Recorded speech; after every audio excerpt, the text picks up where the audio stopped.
বিভিন্ন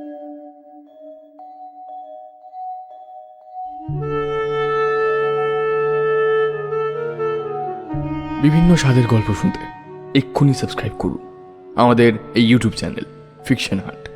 নমস্কার, ফিকশন হান্টের আরও একটি গল্পে আপনাদের সবাইকে আরও একবার স্বাগত। আমি আর্য আছি আপনার সাথে এবং আপনি শুনছেন ফিকশন হান্ট। আমরা ফিকশন হান্টে প্রত্যেক সপ্তাহে নতুন এবং দারুণ দারুণ কিছু গল্প আপনাদের সামনে পেশ করি। তাই এখনও যদি আপনি চ্যানেলটিকে সাবস্ক্রাইব না করে থাকেন তাহলে প্লিজ সাবস্ক্রাইব করুন আমাদের এই চ্যানেলটিকে। আজ আপনার জন্য থাকছে সুলেখক উদ্দীপ্ত চৌধুরীর কাহিনী স্মৃতির অতলে। আমাদের আজকের গল্পে গল্প পাঠে রয়েছে সৌরভ এবং গল্পের সূত্রধার আমি অর্জুন। শুনতে থাকুন আমাদের আজকের গল্প, উদ্দীপ্ত চৌধুরীর কাহিনী স্মৃতির অতলে।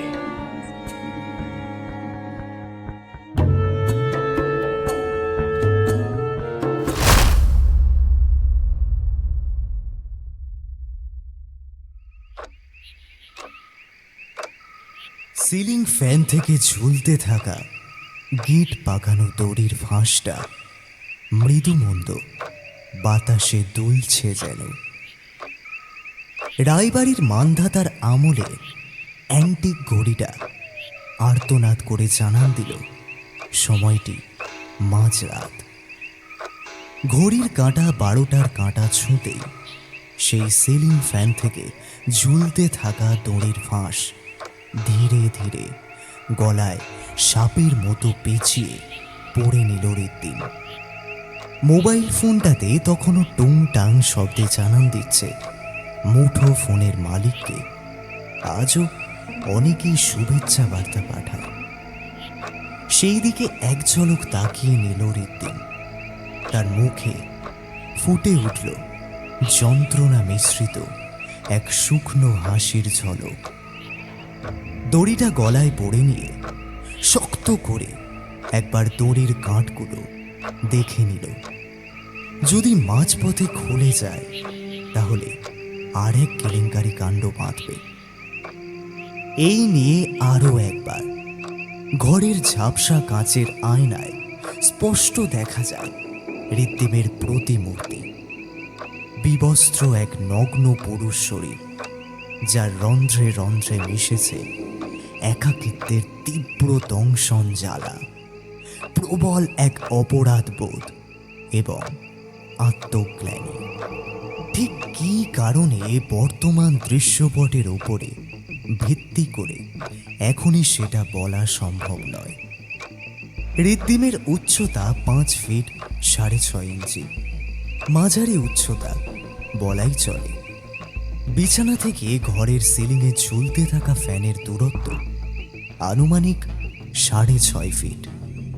তাদের মাঝের এই দূরত্বের ব্যবধান মিটিয়ে দিয়েছে একটি মাঝারি আকৃতির কাঠের টুল।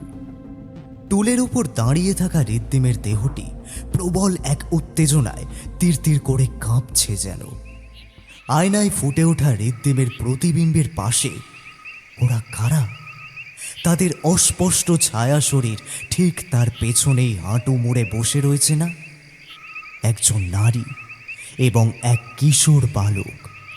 নারীর পরনে লাল পাড় শাড়ি, কপালে সিঁদুর, মাথার চুল চূড়ো করে পনিটেলের মতো করে বাঁধা।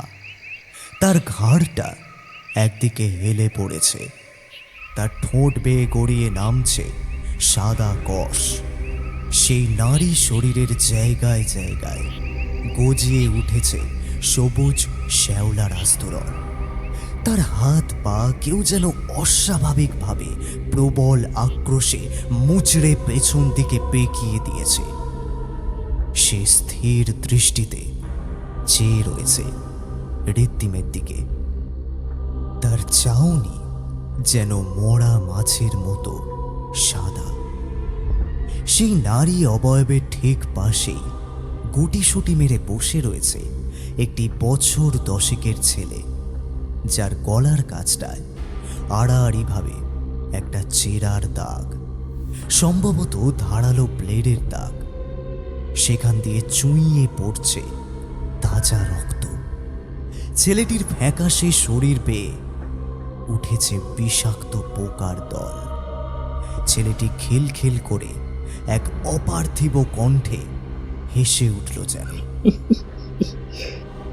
বিড়বিড় করে ক্রমান্বয়ে দুলতে দুলতে সে এক অদ্ভুত ছড়া উড়ে যাচ্ছে। New Year has come and it brought me the smile of happiness. The shadow of death makes her happy forever. Papa and Mama will all stay together forever. After the dark night, let us die. Let us get in the hell of life. রিদ্দিম আয়নায় ফুটে ওঠা তিনটে প্রতিবিম্বের দিকে এক দৃষ্টিতে চেয়ে রইল। তার চোখের পলক পড়ছে না। ছোট্ট কাঠের টুলে পা দিয়ে দাঁড়িয়ে সে তার বিবস্ত্র রূপ দেখে চমকে উঠল এইবার। তার বিছানার দুই ধারে বসে থাকা অতি পরিচিত সেই নারী এবং কিশোর বালকটির মতোই তারও সারা শরীর জুড়ে অজস্র ক্ষত চিহ্ন, যেন কেউ পৈশাচিক আক্রোশে ধারালো কোনো অস্ত্র দিয়ে তার সারা বুক ফালা ফালা করে চিরে দিয়েছে। পিঠের কাছটায় বেশ ব্যথা অনুভব হচ্ছে তার। টুলের উপর দাঁড়িয়ে থাকা অবস্থাতেই একবার পিঠে হাত বোলালো সে। লম্বালম্বিভাবে বেল্টের দাগগুলো স্পষ্ট বোঝা যাচ্ছে। আবারও হাত সরিয়ে নিয়ে আয়নায় চোখ রাখল সে। রায়বাড়ির এই ঘরটি লাগোয়া রাস্তার ল্যাম্প পোস্টের টিমটিমে আলোয় সে আয়নায় দেখতে পেল সেই বছর দশেকের কিশোর বালক এখনো একইভাবে দুলতে দুলতে একটা ছড়া উড়ে যাচ্ছে। New Year has come and it brought me the smile of happiness. The shadow of death makes her happy forever. Papa and Mama will all stay together forever. After the dark night, let us die. Let us get in the hell of life. খিলখিলিয়ে হেসে ওঠে ছেলেটি। এইবার গুটি গুটি পায়ে এগিয়ে সে জড়িয়ে ধরে রিদ্দিমের দুটো পা। ধীরে ধীরে তার পা বেয়ে চার হাত পায়ে ভর করে ওপরে উঠছে সে। রিদ্দিম অনুভব করল একটি হিম শীতল বরফের টুকরো যেন তার শরীর বেয়ে ওপরে উঠছে আস্তে আস্তে। অন্তত একবার সে তাকে বুকে জড়িয়ে ধরতে চায়, একবার, এই শেষবার। আর তারপরেই তো। কথাগুলো ভাবতে ভাবতে সে আবারও তাকালো সেই আয়নার ঝাপসা কাঁচের দিকে। সেই নারী অবয়বটি ধীরে ধীরে বিছানা থেকে উঠে দাঁড়িয়েছে। তার শরীর থেকে ভেসে আসছে তীব্র মরা পচায় গন্ধ। ঋত্বিবের কাটা গুলিয়ে ওঠে যেন। তার হেলে পড়া ঘাড়ের কাছ থেকে স্পষ্ট দেখা যাচ্ছে মৃত শরীরে খসখসে চামড়া ভেদ করে বাইরে ঠেলে বেরিয়ে আসছে সাদা হাড়ের অংশটুকু। মাথার পেছনটা কেমন যেন ভেজা, কেমন যেন স্যাঁতস্যাঁতে। চুড়ো করে বাঁধা চুলের গোছা থেকে টপ টপ করে ঝরে পড়ছে জল। রিদ্দিম নিজের মনেই বলে উঠল, পড়বেই তো, পড়ারই তো কথা। হ্যাঁ, এতক্ষণ ধরে জলের তলায় যদি দুটো শক্ত হাত তার মাথাটাকে ঠেসে চেপে ধরে, তাহলে তার মাথা থেকে পিটবে, জল পড়বে না তো কি? হ্যাঁ,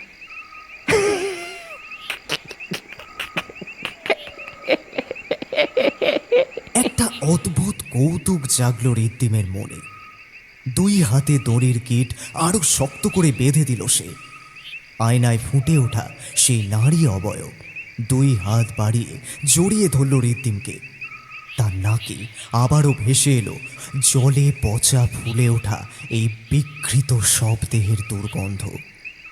10 বছরের সেই ছেলেটি ধীরে ধীরে ঋদ্ধিমের পা পেয়ে ওপরে উঠতে উঠতে তার গলা পেঁচিয়ে ধরল। যাক, এবার নিশ্চিন্ত।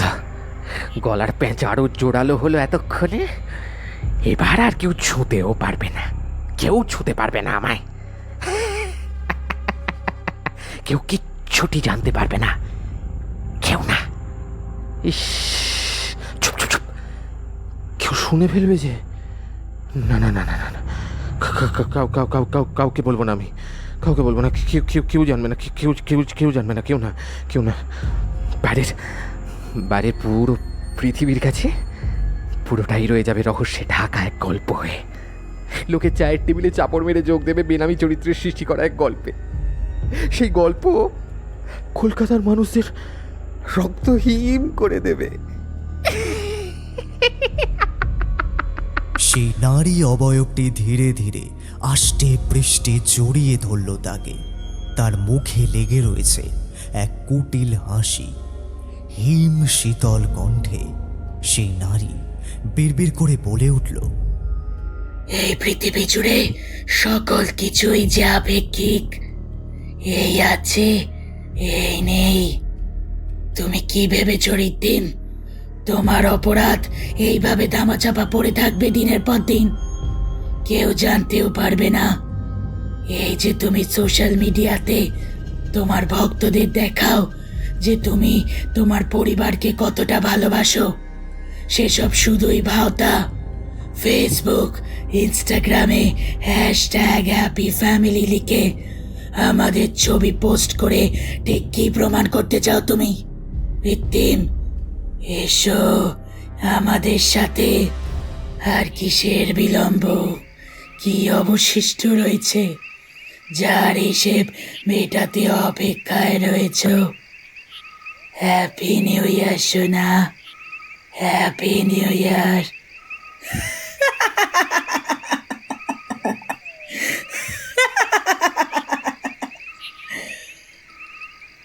হ্যাপি নিউ ইয়ারের অনেক অনেক শুভেচ্ছা ঋদ্ধিম। এক হ্যাচকা টানে পায়ের নিচ থেকে সরে গেল কাঠের ছোট টুল। আজ আকাশটা বেশ পরিষ্কার।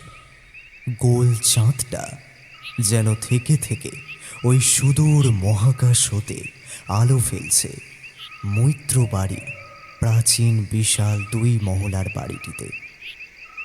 জানালা বেয়ে নেমে আসা সেই চাঁদের জোছনা যেন চোখে মায়া জাগায়।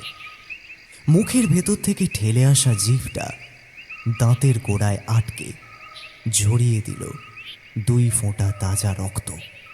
কট করে ঘাটটা ভেঙে যাওয়ার আওয়াজ হলো।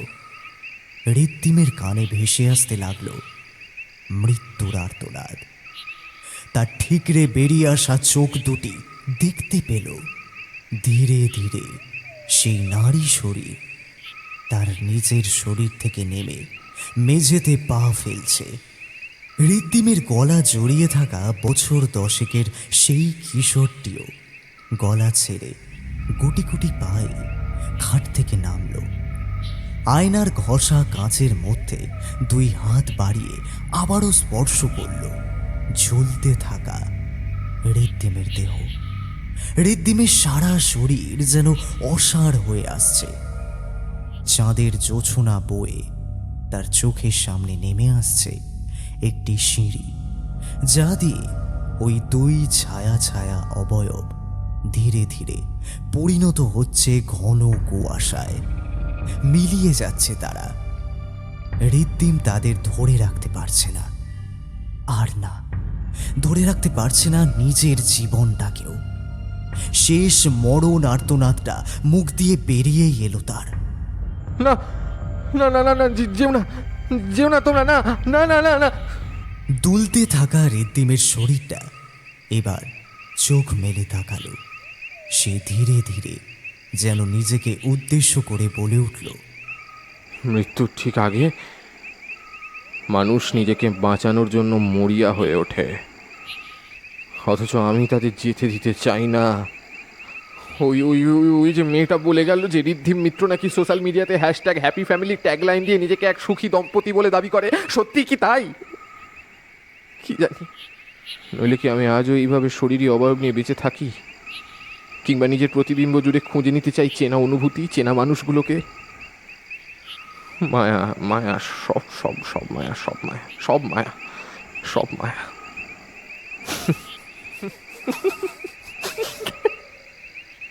এই মায়ার জগতে তুমি বা কার, আর কেই বা তোমার? আমরা সকলেই স্মৃতি বয়ে বেড়াচ্ছি মাত্র। হ্যাঁ, বিপ বিপ শব্দ করে বেজে উঠল মোবাইলের অ্যালার্ম ক্লকটি। সময় প্রায় 7টা। একটা বড় হাই তুলে বিছানা থেকে ধর্মড়িয়ে উঠে বসল হৃদ্দিন মৈত্র। কাল সাহিত্যিক সম্মিলনী সেরে বাড়ি ফেরার পরে কি একটা যেন করছিল, ঠিক মনে করতে পারল না সে। কাঠের টেবিলে ইতস্তত ছড়িয়ে রয়েছে কিছু কাগজ। কটকট শব্দ করে আঙুলগুলো মটকাতে মটকাতে বিছানা ছেড়ে উঠে দাঁড়ালো সে। নিজের মনেই সে বিড়বিড় করে বলে উঠল, কাল রাতে সেই বিশ্রীর স্বপ্নটা, উফ, এখনো ভাবলে যেন গায়ে কাঁটা দিয়ে ওঠে। এসবই রাত জেগে লেখালেখি করার কুফল মাত্র। ডাক্তার আবার এর নামও দিয়েছে ক্রনিক সাইকোসিস। যারা কিনা নিজেদের গল্পের চরিত্রকে বাস্তবায়িত হতে দেখে বা বাস্তবিক রূপদানে সক্ষম, সেটা কল্পনায় হোক কিংবা বাস্তবে, অথবা এই ধরনের স্বপ্নে, এটাকে ঠিক সাহিত্য চর্চার কুফল বলে আমি অন্তত মোটেই মানতে রাজি নই। না না না, আমি নাকি আবার অধিক স্পর্শকাতর পুরুষ, যাকে ওই ডাক্তারি ভাষায় কি যেন বলে, কি কি যেন, আরে দূর, মনে করতে পারছি না। ও হ্যাঁ হ্যাঁ, মনে পড়েছে, এবার মনে পড়েছে। HS পার্সোনালিটি ডিসঅর্ডার, অর্থাৎ হাইলি সেন্সিটিভ পার্সন, যারা এমন অনেক কিছু অনুভব করে যেগুলো হয়তো বাকিদের কাছে ভীষণই তুচ্ছ। এদিকে স্নিগ্ধাকেও তো দেখছি না, আর রজত সেই বা কোথায়? আবারও এক হাই তুলে নিয়ে হৃদ্দিন বিছানার পাশে পড়ে থাকা মুঠো ফোনটা হাতে নিয়ে দেখল। ফোনের নোটিফিকেশন জুড়ে রয়েছে শয়ে শয়ে মানুষের শুভেচ্ছা বার্তা। ধীরে ধীরে এক একটি শুভেচ্ছা বার্তার দিকে ভালো করে তাকালো সে, আর তাকাতেই তার মুখে ফুটে উঠল এক স্মিত হাসি। হঠাৎ তার কানে ভেসে এলো বাথরুম থেকে কলকলিয়ে জল পড়ার আওয়াজ। এক মেয়েলি কণ্ঠ গুনগুন করে গান গেয়ে চলেছে সেখানে। খুব চেনা একটা রবীন্দ্রসঙ্গীত, এবং ততোধিক চেনা সেই নারী কণ্ঠ। ধীরে ধীরে হৃদ্দিন এগিয়ে গেল বাথরুমের দিকে। বাথরুমের দরজা ঠেলতে সে দেখতে পেল একটা সাদা তোয়ালে জড়িয়ে দাঁড়িয়ে রয়েছে অতি পরিচিত এক নারী শরীর। মাথার উপরে চূড়ো করে বাঁধা চুল থেকে টপ টপ করে ঝরে পড়ছে জলের বিন্দু। সেই জলের ধারা মেয়েটির খোলা পিঠ বেয়ে নিচের দিকে নেমে যাচ্ছে। ধীরে ধীরে এগিয়ে গিয়ে সে তার কাঁধে হাত রাখতেই একটা রিনরিনে মেয়েলি কণ্ঠের আওয়াজ ভেসে এলো তার কানে। ঘুম ভাঙলো লেখক মশাই? কাল সারা রাত ধরে তো লিখেছো দেখলাম, এত লেখালেখি করে কি হবে? পেছন থেকে কোমরটা জড়িয়ে ধরে হৃদ্দিন বলে উঠল, একদিন তো এই লেখকের গল্প পড়েই তার প্রণয়ের জালে জড়িয়েছিলে স্নিগ্ধা। মনে পড়ে সেসব দিন, যখন তুমি আমার লেখনী সত্তার তারিফ করতে। তুমি বলতে যে একদিন আমার অনেক নামডাক হবে, প্রচুর সম্মান হবে, কিন্তু পেছনে মুখ না ঘুরিয়েই স্নিগ্ধা জিজ্ঞাসা করল, কিন্তু কি? ওই যে অর্থ, সেটার যে বড়ই অভাব সংসারে। আমি বলেছিলাম এসো না আমার জীবনে।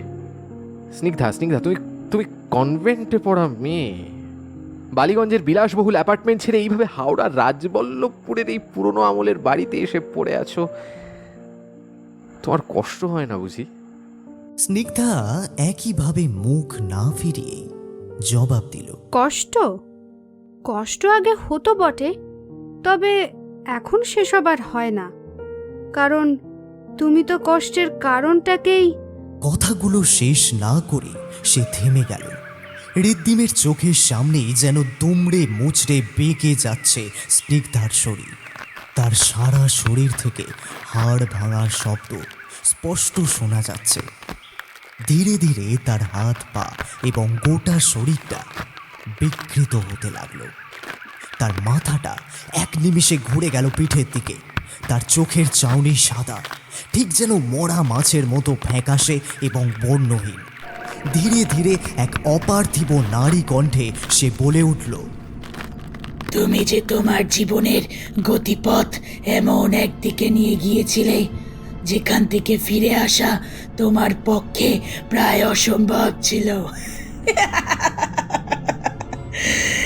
হ্যাপি ফ্যামিলি ট্যাগলাইন লাগিয়ে যতই সমাজের বুকে মাথা উঁচু করে বাঁচতে চাও না কেন ঋত্বিম মৈত্র, তোমার অপরাধ বোধ সারা জীবন তোমায় তাড়া করে বেড়াবে।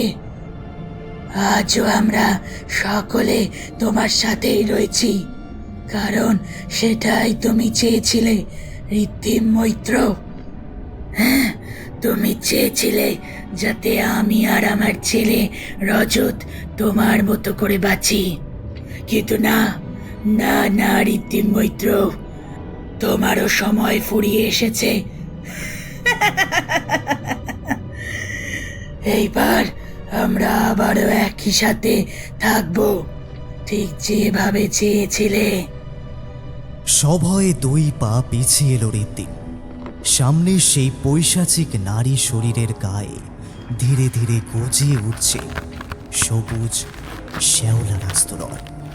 ধীরে ধীরে সেই পৈশাচিক নারী শরীর ঝুঁকে বসল মাটিতে। সাদা ফ্যাকাশে শরীরটা নিয়ে বুকে ভর দিয়ে হেঁটে আসছে সে ঋদ্ধিমের দিকে। তার ঘাড়টা একদিকে কাত করে রাখা, ঠোঁটের ধার বেয়ে গড়িয়ে আসছে সাদা কষ। ঋদ্ধিম বাথরুমের চৌকাঠ পেরিয়ে যেতে গিয়ে পিচ্ছিল কিছু একটাতে পা পিছলে আছড়ে পড়ল কঠিন সিমেন্টের মেঝেতে। মাথাটা ঢুকে গেল তার। কপাল বেয়ে গড়িয়ে নামছে ফোঁটা ফোঁটা রক্ত। ঠিক তক্ষুনি সে অনুভব করল তার পিঠ বেয়ে একটা ছোট্ট শরীর ধীরে ধীরে উপরে উঠে আসছে। সে ঘাড় ঘুরিয়ে দেখতে পেল একটি বছর 10 বাচ্চা ছেলে খিলখিলিয়ে হাসতে হাসতে ধীরে ধীরে তার দিকে এগিয়ে আসছে। তার চোখের জায়গায় ঠিক ঠিক করছে এক রাশ ঘন কালো অন্ধকার। তার মাথার এক পাশ ফেটে গিয়ে বাইরে বেরিয়ে এসেছে সাদা ঘিলু। সে কোনো ক্রমে নিজের শরীরটাকে এক ঝটকায় সরিয়ে দিয়ে আবার উঠে দাঁড়াতে চাইল, কিন্তু হঠাৎ করে চোখের সামনেটা ভরে গেল ঘন কালো অন্ধকারে। চোখ বোঝার আগেই কানে ভেসে এলো এক দ্বৈত কণ্ঠস্বর। একজন মহিলা এবং একটি বাচ্চা ছেলে এক অপার্থিব গলায় কাটা কাটা স্বরে সে বলে উঠল, হ্যাপি নিউ ইয়ার। জ্ঞান ফিরতেই সে দেখতে পেল বিছানায় শুয়ে রয়েছে সে। মাথায় একটা সাদা কাপড় জড়ানো। 3 জোড়া উদ্বিগ্ন চোখ তাকে দেখে চলেছে। এখন কেমন লাগছে মিস্টার মৈত্র? কেমন বোধ করছেন? কাঁধের স্টেথোস্কোপটা নামিয়ে দিয়ে প্রশ্ন করলেন ডক্টর মৃগাঙ্ক রায়। তার পাশে দাঁড়িয়ে রয়েছে তার স্ত্রী স্নিগ্ধা এবং মায়ের আঁচল চেপে দাঁড়িয়ে রয়েছে রজত। তাদের দিকে চোখ পড়তেই কাল রাত থেকে যা যা ঘটে আসছে সেসব মনে পড়ে গেল তার। ডক্টর মৃগাঙ্কের হাতটা শক্ত করে ধরে থরথর করে কাঁপতে কাঁপতে হাতের আঙুল দেখিয়ে দাঁড়িয়ে থাকা স্ত্রী এবং তার ছেলের দিকে নির্দেশ করে বলে উঠল, মৃগাঙ্কবাবু, আপনি আপনি ওদের ওদের ওদের চলে যেতে বলুন, চলে যেতে বলুন, ওদের ওদের ওদের চলে যেতে বলুন। ওরা কেউ জীবিত নেই। হ্যাঁ, ওরা কেউ জীবিত নেই। সব সব সব মারা গেছে, সব মারা গেছে, সবাই মারা গেছে। এই দেহ ওদের ছলনা মাত্র। হ্যাঁ, সব মিথ্যে, সব মিথ্যে, সব মায়া, সব মায়া। এই এই এই যা যা, এক্ষুনি চলে যা, বেরো বেরো, আমার চোখের সামনে থেকে যা যা, চলে যা। নিমেষের মধ্যেই বিছানার আরেক দিকে কোনো মতে এসে বিছানার চাদরের খুঁট চেপে ধরে উন্মাদের মতো চিৎকার করতে লাগলো সে। এরা কেউ জীবিত নয়, এরা কেউ জীবিত নয়। হ্যাঁ, এরা জীবিত নয়, এরা কেউ জীবিত নয়, কেউ না। সকলে মারা গেছে, সবাই শেষ। আমি নিজের চোখে দেখেছি। আমি তুমি শান্ত হও, এমন পাগলামো করো না প্লিজ, দোহাই তোমার, দুটো পায়ে ধরি। এইভাবে পাগলামি করলে যে তোমায় মেন্টাল অ্যাসাইলামে রেখে আসতে হবে। কথাগুলো বলতে বলতে স্নিগ্ধা কান্নায় ভেঙে পড়ল। এইবার বছর 10 রজত কি বুঝল কে জানে। সে বিছানায় গুটি গুটি পায়ে উঠে ভয়ে জড়সড় হয়ে থাকা ঋত্বিমকে হাত বাড়িয়ে আধো আধো গলায় বলে ওঠে, বাবা, তুমি এমন কেন করছো বলো? মা যে কষ্ট পাচ্ছে। আজ বছরের নতুন দিন, তুমি যদি এইভাবে অসুস্থ হয়ে বিছানায় পড়ে থাকো তাহলে আমায় কে ঘুরতে নিয়ে যাবে বলো? আজ যে একটা বিশেষ দিন পাপা, তুমি যে আমাদের বলেছিলে না লং ড্রাইভে নিয়ে যাবে। কি কি কি কি কি লং ড্রাইভ? না না না না না না না না, কখনো না, কখনো না। আমি জীবনেও গাড়ি স্টিয়ারিংয়ে হাতও দেবো না। সেই ইউটার্ন, না না না না না না না না না না না না না, কখনো না, কখনো না। কান ফাটানো টায়ার ব্লাস্টের আওয়াজ আজ আমায় উন্মাদ করে দেয়। তোরা তোরা কেউ কেউ কেউ বেঁচে নেই, কেউ বেঁচে নেই, কেউ বেঁচে নেই, তোরা কেউ কেউ কেউ কেউ বেঁচে নেই। তারপর আমি তো তোদের আধমরা দেহটা কোনো মতে বাড়িয়ে নে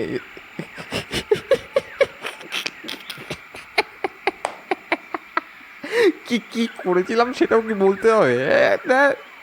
ন্যাকা জানিস না তো, তোরা সব জানিস, সব জানিস। কত রাত ভেবেছিলাম নিজেকে শেষ করে দেব,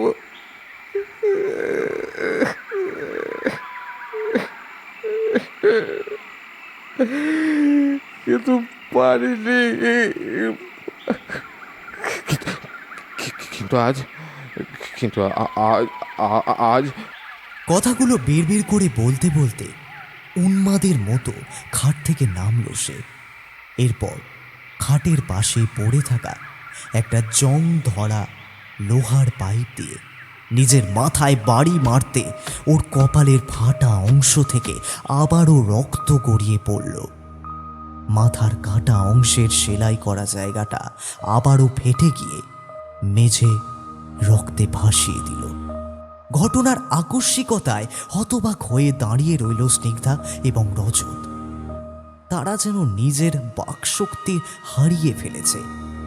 নিমেষের মধ্যেই ডক্টর মৃগাঙ্ক তার ডাক্তারির সরঞ্জাম রাখার ব্যাগ থেকে একটা ডায়াজেপাম ওষুধের শিশি বের করে ভরে নিলেন সিরিঞ্জের ভেতর। এইবার ধীরে ধীরে এগিয়ে গেলেন ঋদ্ধিমের দিকে। কাম ডাউন মিস্টার মৈত্র, সব কিছু ঠিক হয়ে যাবে, দেখবেন, আর কোনো সমস্যা হবে না।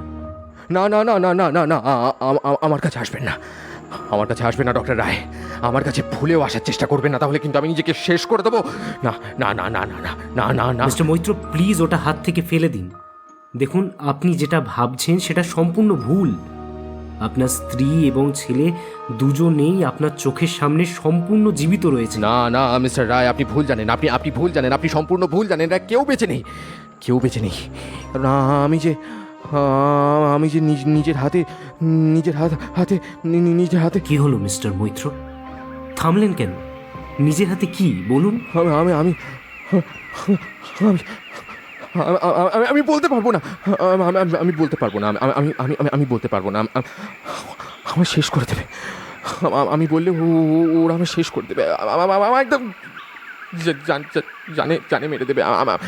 আমি বলবো না, আমি কিচ্ছু বলবো না, আমি কিচ্ছু বলবো না। আচ্ছা ঠিক আছে, এখন আপনি দয়া করে একটু শান্ত হয়ে হাতের রডটা নিচে নামিয়ে রাখুন প্লিজ, আই রিকোয়েস্ট, নইলে যে অনেক বড় ক্ষতি হয়ে যাবে।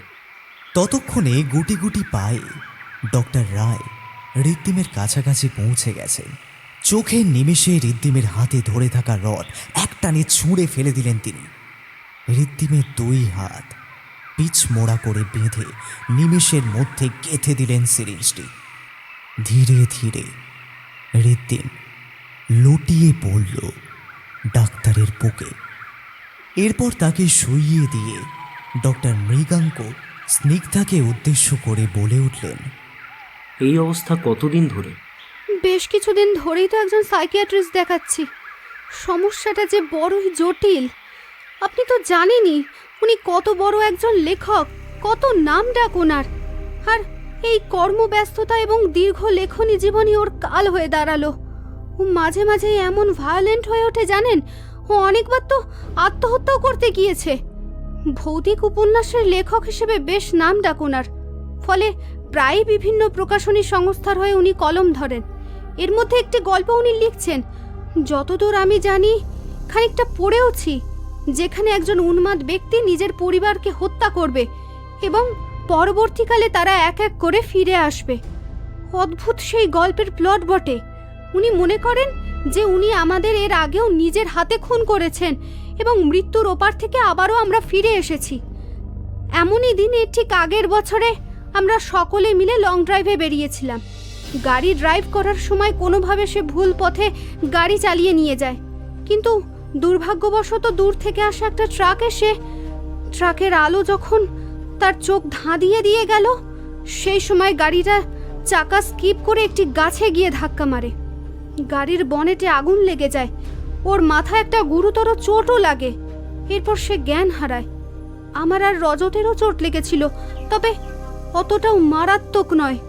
সৌভাগ্যবশত খানিকক্ষণের মধ্যে একটা টহলদারি পুলিশের গাড়ি এসে পড়ায় তারাই আমাদের উদ্ধার করে নিকটবর্তী হাসপাতালে নিয়ে যায়।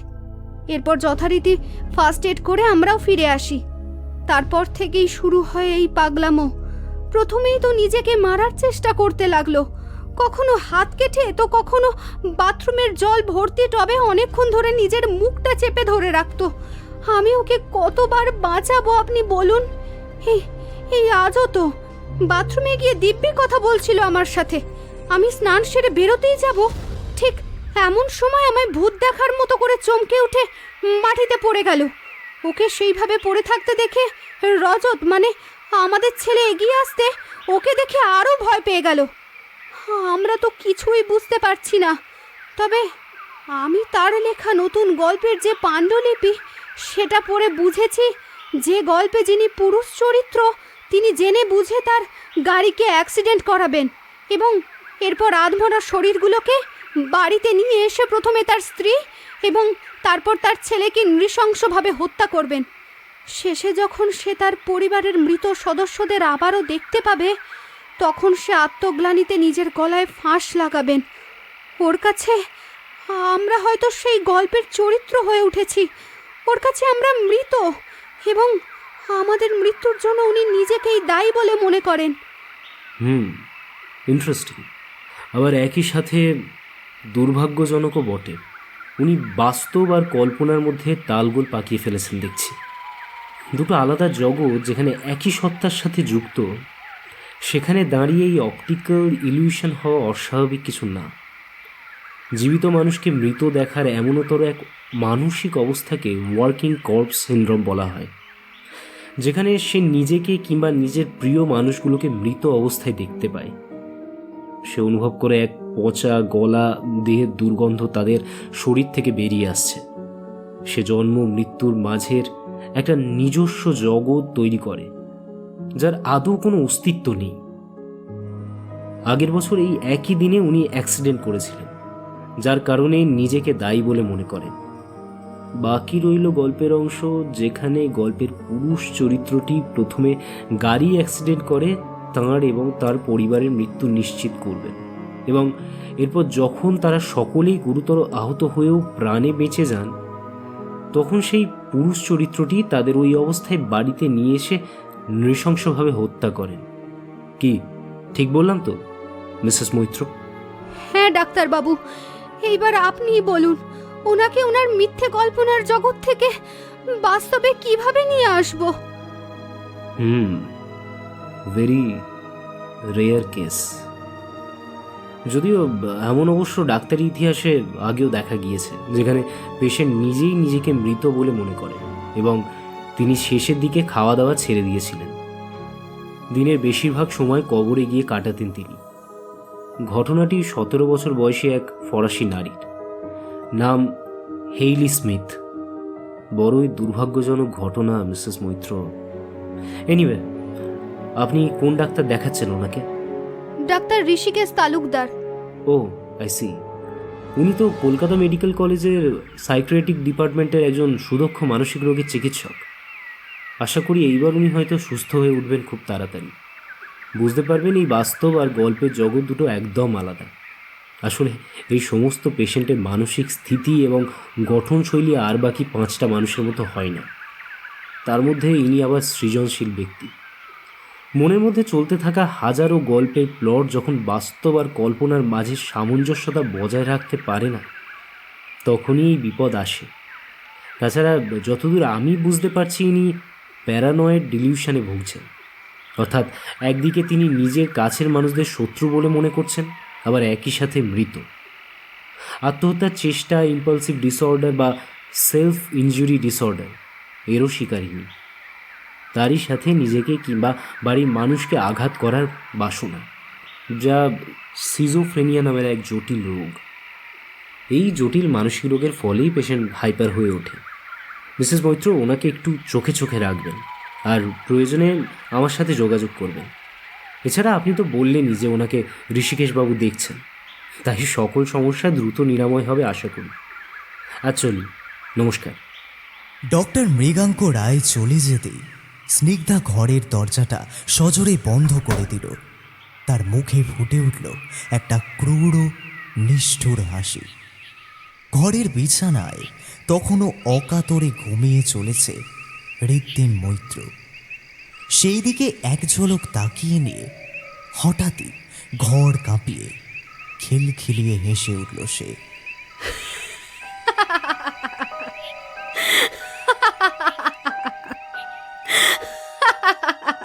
হাতে ধরে থাকা স্মার্টফোনটি মুখের সামনে তুলে দ্রুত একটা নাম্বার ডায়াল করল সে।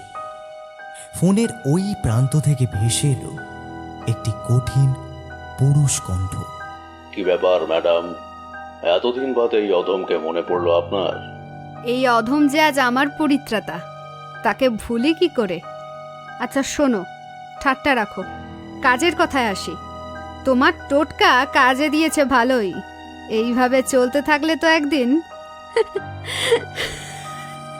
কথাগুলো শেষ না করে খিলখিলিয়ে হেসে উঠল স্নিগ্ধা। হাসির দমকে তার সারা শরীর কেঁপে কেঁপে উঠতে লাগলো। খানিক পরে সে আবারও বলে উঠল, after all truth is stranger than fiction. কিন্তু এইভাবে আর কতদিন? ফোনের ওই প্রান্ত থেকে আবারও ভেসে এলো সেই চেনা পুরুষ কণ্ঠ। যতদিন তুমি চাইবে, যতদিন না পথের কাঁটা নিজের থেকেই সরে যাচ্ছে, ঠিক ততদিন এই খেলাটা এইভাবেই চলবে মিসেস মৈত্র। আমি চাই না এত দ্রুত সে মুক্তি পাক। জানা অজানার মাঝে যে সমান্তরাল জগৎ সে নিজে সৃষ্টি করে, আমি চাই ও সেই জগতের মাঝে ঠিক এইভাবেই দিনের পর দিন ঝুলে থাক, ঠিক যেইভাবে ওই দিন আমাদের সে একইভাবে সরিয়ে দিতে চেয়েছিল। খানিক সময় চুপ থেকে ওই প্রান্তের পুরুষ কণ্ঠটি আবারও বলে উঠল, ঠিক কি চাইছো তুমি? সময় এলেই বুঝতে পারবে আমি ঠিক কি চাই। কট করে ফোনটা কেটে দিয়ে স্নিগ্ধা ধীরে ধীরে এগিয়ে গেল ঋদ্ধিমের ঘরের দিকে। আবারও সেই একই খেলার সূত্রপাত শুরু হবে। শুরু হবে এক পৈশাচিক রাতের সূচনা। মৈত্রবাড়ির সেই আদ্যিকালের বিরাট ঘড়িটা ঢং ঢং শব্দ করে জানান দিল রাত 2টো বাজে। তন্দ্রাচ্ছন্ন অবস্থাতেই অভ্যাসবশত রিদ্দিম বিছানায় হাত দিয়ে কাদের যেন হাতড়ে খুঁজতে লাগলো। এতক্ষণ টানা ঘুমিয়ে শরীরটা বেশ ঝরঝরে লাগছে তার। বিছানায় উঠে বসল সে। কানে ভেসে আসছে ঘড়ির টিক টিক শব্দ।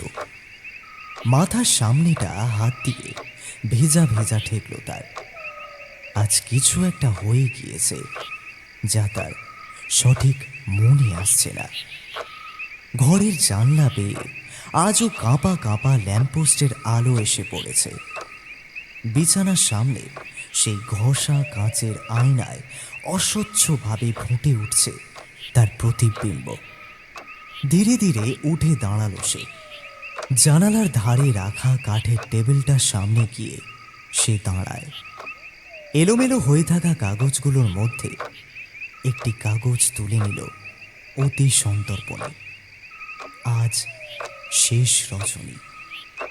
ধীরে ধীরে কলম রাখার হোল্ডার থেকে একটি কালো রঙের ফাউন্টেন পেন তুলে নিল সে। এই কলম তার কাছে অতি প্রিয়।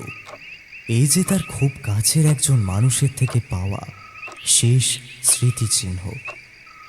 ধীরে ধীরে সে খাতার পাতায় চোখ বোলাতে লাগলো। সেখানে লেখা রয়েছে একটি গল্পের নাম, স্মৃতির অতলে। নিচে গোটা গোটা অক্ষরে লেখা তার নিজের নাম, রিদ্দিম মৈত্র। ঘরের চারপাশে একবার চোখ বুলিয়ে নিল সে। একটা অতি পরিচিত চেনা ছন্দে ধীরে ধীরে আবারও লিখতে শুরু করল।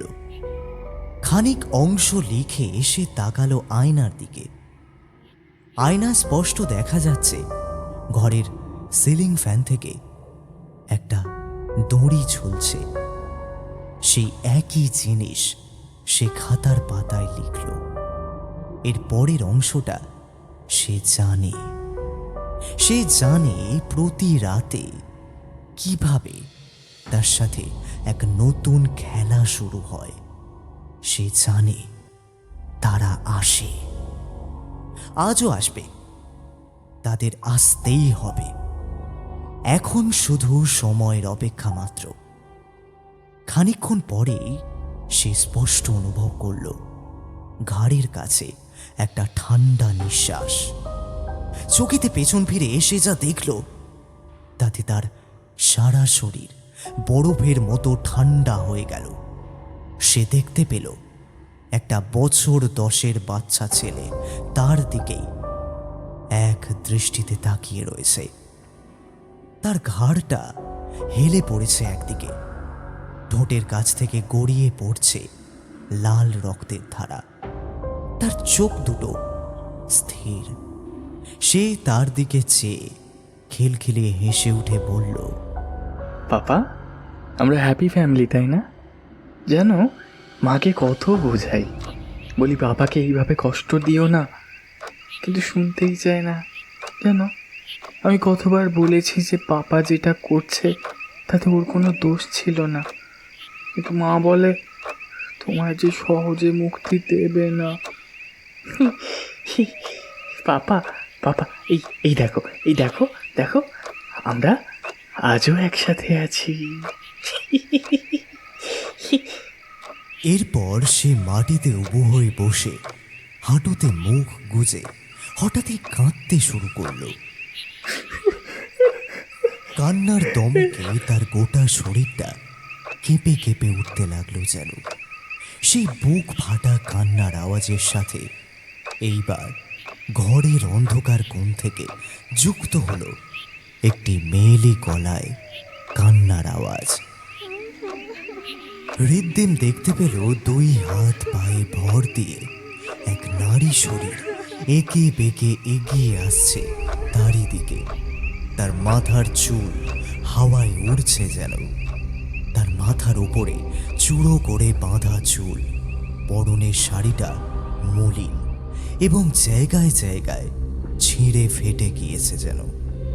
সাপের মতো এঁকে বেঁকে সে ধীরে ধীরে এগিয়ে আসছে তার দিকেই। তার সারা শরীর ঢেকে গিয়েছে সবুজ বর্ণের শ্যাওলায়, ঠিক যেন অনেক দিন ধরে তাকে জলের মাঝে ডুবিয়ে রাখা হয়েছিল। ধীরে ধীরে ওই একইভাবে সে এসে দাঁড়ালো ছেলেটির পাশে। আয়নায় ফুটে উঠেছে প্রত্যেকের প্রতিবিম্ব। সে সভয়ে মুখ ঘুরিয়ে চেয়ারে জড়সড় হয়ে ঠায় চেয়ে রইল ওই আয়নার দিকে। আজও সিলিং ফ্যান থেকে ঝুলতে দেখা যাচ্ছে একটা ফাঁস লাগানো দড়ি। মৃদুমন্দ হাওয়ায় সেটি দুলছে যেন। ঋদ্ধিমের কানে ভেসে এলো সেই একই চেনা ছন্দে এক পুরুষ এবং নারীর দ্বৈত কণ্ঠ। কোনো এক অতি পরিচিত ছড়া আউড়ে চলেছে আবারও। সেই একই অভিব্যক্তি, সেই একই সুর, যা একসময় তিনজনে একসাথে বলেছিল। কিন্তু কবে, কোন দিন, ঠিক মনে পড়ল না ঋদ্ধিমের। সেই অতি পরিচিত দুটি কণ্ঠ তখন ধীরে ধীরে মাটি থেকে উঠে দাঁড়িয়েছে। তাদের গোটা শরীরটা কেউ যেন মুচড়ে দিয়েছে। ধীরে ধীরে তারা সমস্বরে বলে উঠল, New Year has come and it brought me and bring the smile of happiness. তাদের সাথে এইবার কণ্ঠ মেলালো ঋদ্ধিম। দুলতে দুলতে সে একই ছড়া আউড়ে যেতে লাগলো।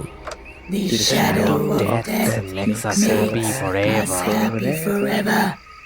Papa and Mama, we all stay together forever.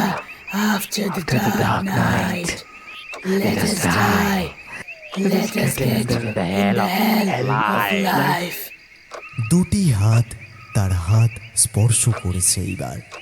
সে স্পষ্ট অনুভব করল তার কলম ধরা হাতের ওপরে একটি বছর 10-এর ছেলের এবং এক নারীর হাত চেপে বসে গিয়েছে।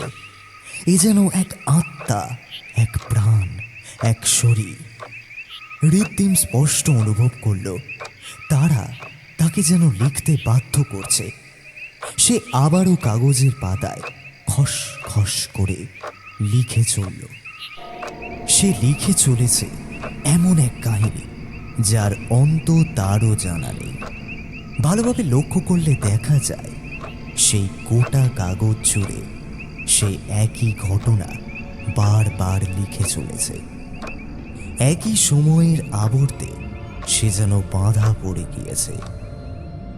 আজ সকালে সে বাথরুমে পড়ে গিয়েছিল, এটুকু তার মনে আছে। কিন্তু তারপর কি ঘটেছিল? একজন ডাক্তার, নামটা কি যেন ঠিক মনে করতে পারল না সে বের করে বলে চলল খাতার পাতায় লিখতে লিখতে, মৃত্যুর পর মৃত্যুর ওই পার থেকে ফিরে এসেছে তারা যারা বড় আপনজন, তারা যাদের আমি হত্যা করেছিলাম। কিন্তু কি দোষ ছিল তাদের? আর আমি তো হাঁপিয়ে উঠেছিলাম এমন এক দাম্পত্য জীবনে। আমি বাঁচতে চেয়েছিলাম, আবারও নতুনভাবে নিজের মতো কলম ধরতে চেয়েছিলাম, কিন্তু পারলাম না আমি। আজ এই মুহূর্তেও আমার লেখনী সত্তার ওপরেই তাদের নিয়ন্ত্রণ। এই নিয়ন্ত্রণের খেলার কতদিন ধরে আমি একই গল্প বারবার লিখে চলেছি। কবে শেষ হবে? স্মৃতির অতলে ডুব দিয়ে আমি দেখতে পাচ্ছি একটা কালো গাড়ি পিচ ঢালা কালো হাইওয়ের মধ্যে দিয়ে ছুটে চলেছে। গাড়ির স্পিডোমিটারের কাঁটা প্রায় 100 ছুঁয়ে গেছে। সামনে থেকে জমদূতের মতো ধেয়ে আসছে একটা ট্রাক। আরেকটু আরেকটু, এই তো এই তো, আরেকটু আরেকটু পরেই সব শেষ, ফিনিশ। আমি আমার সিট বেল্ট বেঁধে নিলাম। পেছনের সিটে অকাতরে ঘুমিয়ে রয়েছে স্নিগ্ধা আর রজত। এরা আমায় বাঁচতে দেবে না, না না না না, এরা এরা আমায় বাঁচতে দেবে না। বিয়ের পর থেকে খালি টাকা টাকা টাকা টাকা। কিসে কিসে এত টাকা কেন লাগে বলতে পারেন আপনারা? হ্যাঁ হ্যাঁ, আমি আমি আমি আমি পাঠকদের জিজ্ঞাসা করছি। যেদিন এই গল্প মুদ্রিত আকারে প্রকাশ পাবে, ওই দিন আমি এই প্রশ্নের জবাব পাবো, পেতে হবে আমায়। আমার স্মার্টফোনে শুনতে পাচ্ছি টুংটাং করে ভেসে আসছে নোটিফিকেশনের শব্দ। সময় নেই, আর আর সময় নেই। আজ সকালে যে আমাদের সকলের একটা ছবি ফেসবুকে আপলোড করেছিলাম, সেখানে আসছে হাজারো শুভেচ্ছা বার্তা আসছে সেখানে।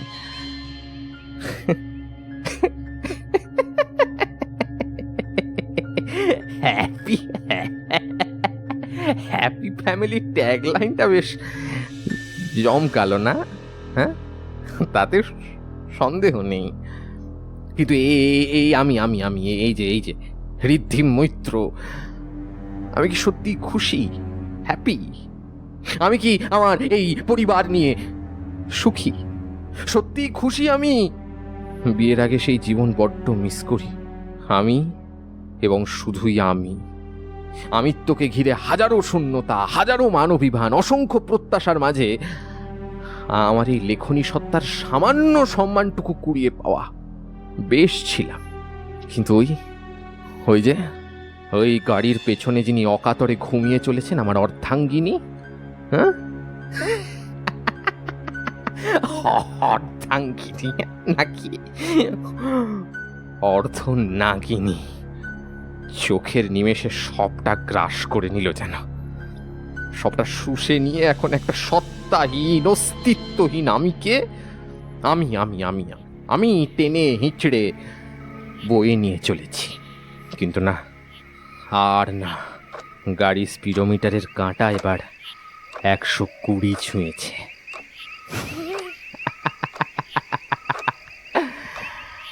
আর একটু, আর একটু। একটা বিশাল ট্রাকের ধাক্কায় নিমেষে উল্টে গেল গাড়িটা, প্রচন্ড শব্দ করে ভেঙে গেল গাড়ির কাঁচ। ওই যে ছুটে পালাচ্ছে সেই কালান্তক ট্রাকটা। যাকে যাকে যাকে যাকে যাক, আমার কি? পেছনে ফিরে দেখতে পেলাম দুটো রক্তমাখা দেহ পড়ে রয়েছে।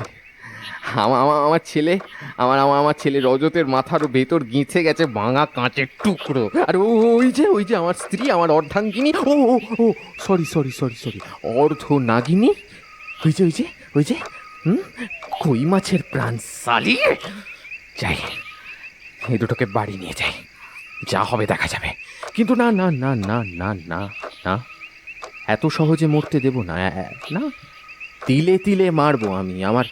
আমার সুখ, স্বাচ্ছন্দ্য, আমার একাকী সময়, আমার চিন্তা ভাবনার রসদ সব সব কেড়ে নিয়েছে। আর আমি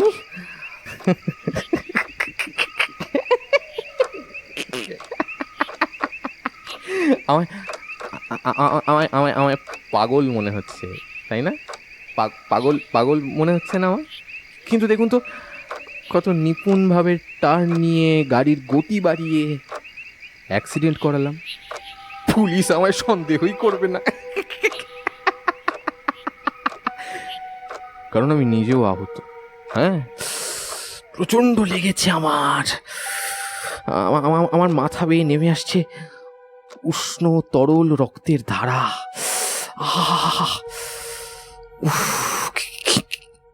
কিন্তু ওই যে দেখুন আমার অর্ধাঙ্গিনীকে, হ্যাঁ, কেমন কেমন ছটফট ছটফট করছে, কেমন কেমন কেমন ছটফট করছে।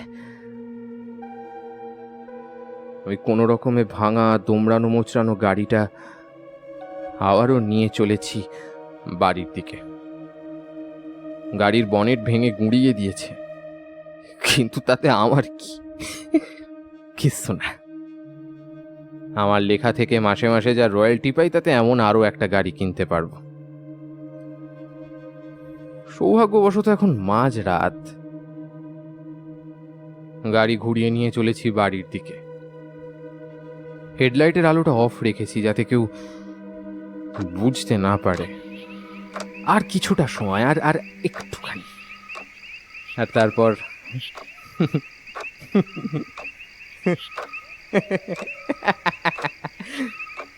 সব শেষ করে দেব, সব শেষ করে দেব। কিছুক্ষণ পর আমার গাড়িটা এসে থামলো রাজবল্লভপুরের সেই সুপ্রাচীন মৈত্র বাড়ির সামনে।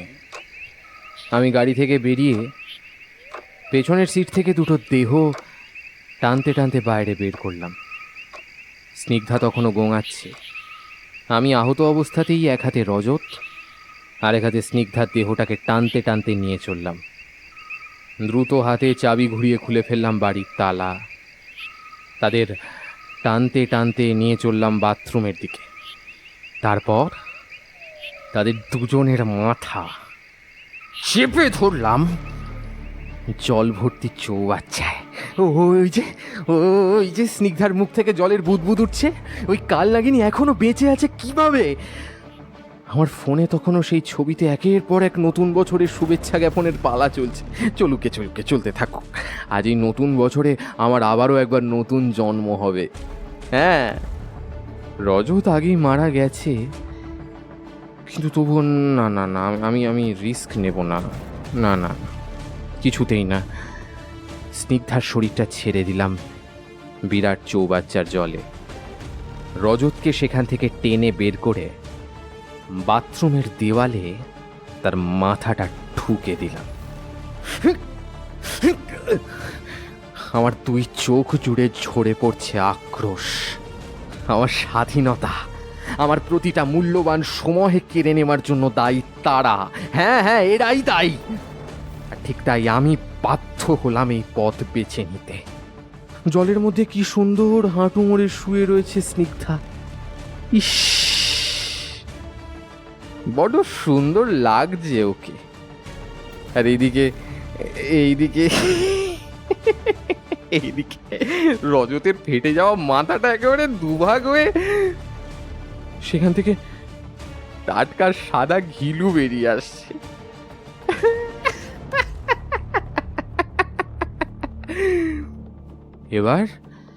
এবার আমি মুক্ত। মুক্ত। থাক, তোরা এখানে পড়ে থাক। হ্যাপি নিউ ইয়ার তোদের সবাইকে। Happy family lives forever with the golden freedom, the hell of the life. জীবনের নরক। কিন্তু আমার এত কষ্ট হচ্ছে কেন? আমার এত কষ্ট হচ্ছে কেন? বড্ড মরতে ইচ্ছে করছে যে।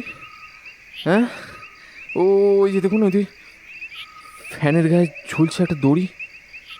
প্রতিদিন ওটার গাঁট বাঁধি। হ্যাঁ, আমি বাঁধি, আমি কিন্তু জানি না কেন মরতে পারি না। আচ্ছা, আমি কি আদৌ বেঁচে রয়েছি? কথাগুলো এক টানা বিড়বিড় করে বলতে বলতে সে চেয়ার থেকে উঠে দাঁড়ালো। সে শুনতে পেল তার কানের কাছে তখনও একটা নারী এবং কিশোর বালক একই সাথে ফিসফিস করে যেন বলে চলেছে, মৃত্যুই তোমার একমাত্র প্রাপ্তি কৃত্রিম মৈত্র। দেরি করছো কেন? ওই যে ফাঁসির দড়ি ঝুলছে তোমার মাথার উপরে, ওইটাতে ঝুলে লটকে পড়ো। তারপরই মুক্ত হবে তুমি।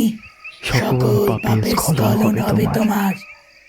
আমরা আবার একসাথে থাকবো। ঘরের আয়নায় ফুটে উঠল একে একে সকলের মুখাবয়ব। ঋত্বিমকে জড়িয়ে ধরে রয়েছে এক নারী, যার শরীর থেকে টুপটাপ করে ঝরে পড়ছে পচা গলা মাংসের স্তূপ। সারা শরীর বেয়ে নেমে আসছে জলের ধারা। তারই ঠিক পাশে দাঁড়িয়ে রয়েছে একটি ছেলে, যার মাথার ভেতর থেকে বেরিয়ে আসছে সাদা ঘিলু। ধীরে ধীরে রিদ্দিম এগিয়ে গেল বিছানার দিকে। ফ্যানের সাথে ঝুলছে একটা দড়ি। আর মাত্র কিছুক্ষণ, তারপরেই মুক্তি। হঠাৎ ধীরে ধীরে পরিবর্তিত হতে লাগলো ঘরের দৃশ্যপট। সবটা কেমন যেন অচেনা ঠেকল তার। সে কোথায় রয়েছে? একেই কি নরক বলে? সে কি আদেও বেঁচে আছে, নাকি সবটাই ভ্রম, এক মায়াজাল? সে দেখতে পেল জানলার লোহার বিম ধীরে ধীরে বড় হয়ে গেঁথে যাচ্ছে মাটিতে। তার পরনে সেই রাতের পরিধেয় পোশাকের আমূল পরিবর্তন ঘটেছে। একটি আকাশী নীল রঙের ফতুয়া এবং ঢলঢলে একটা প্যান্ট। ছোট্ট ঘরের দেওয়াল ধীরে ধীরে রূপ নিচ্ছে এক সুউচ্চ অভেদ্য প্রাচীরে। সেই সিলিং ফ্যান, সেই যেখান থেকে ঝুলছিল দড়ির ফাঁস, সেই ফ্যানের জায়গাটা বেমালুম ফাঁকা। সেখানে যেন কোনো দিনও আদেও কিচ্ছু ছিল না। নিরেট শক্ত মেঝেতে রয়েছে শুধু একটা ছোট ক্যাম্প খাট, আর সেই আয়না, সেই আয়না। এই আয়নার যে এই ঘরে আদেও কোনো অস্তিত্ব নেই। মেঝেতে ছড়িয়ে রয়েছে গোটা কয়েক কলম আর কাগজের স্তূপ।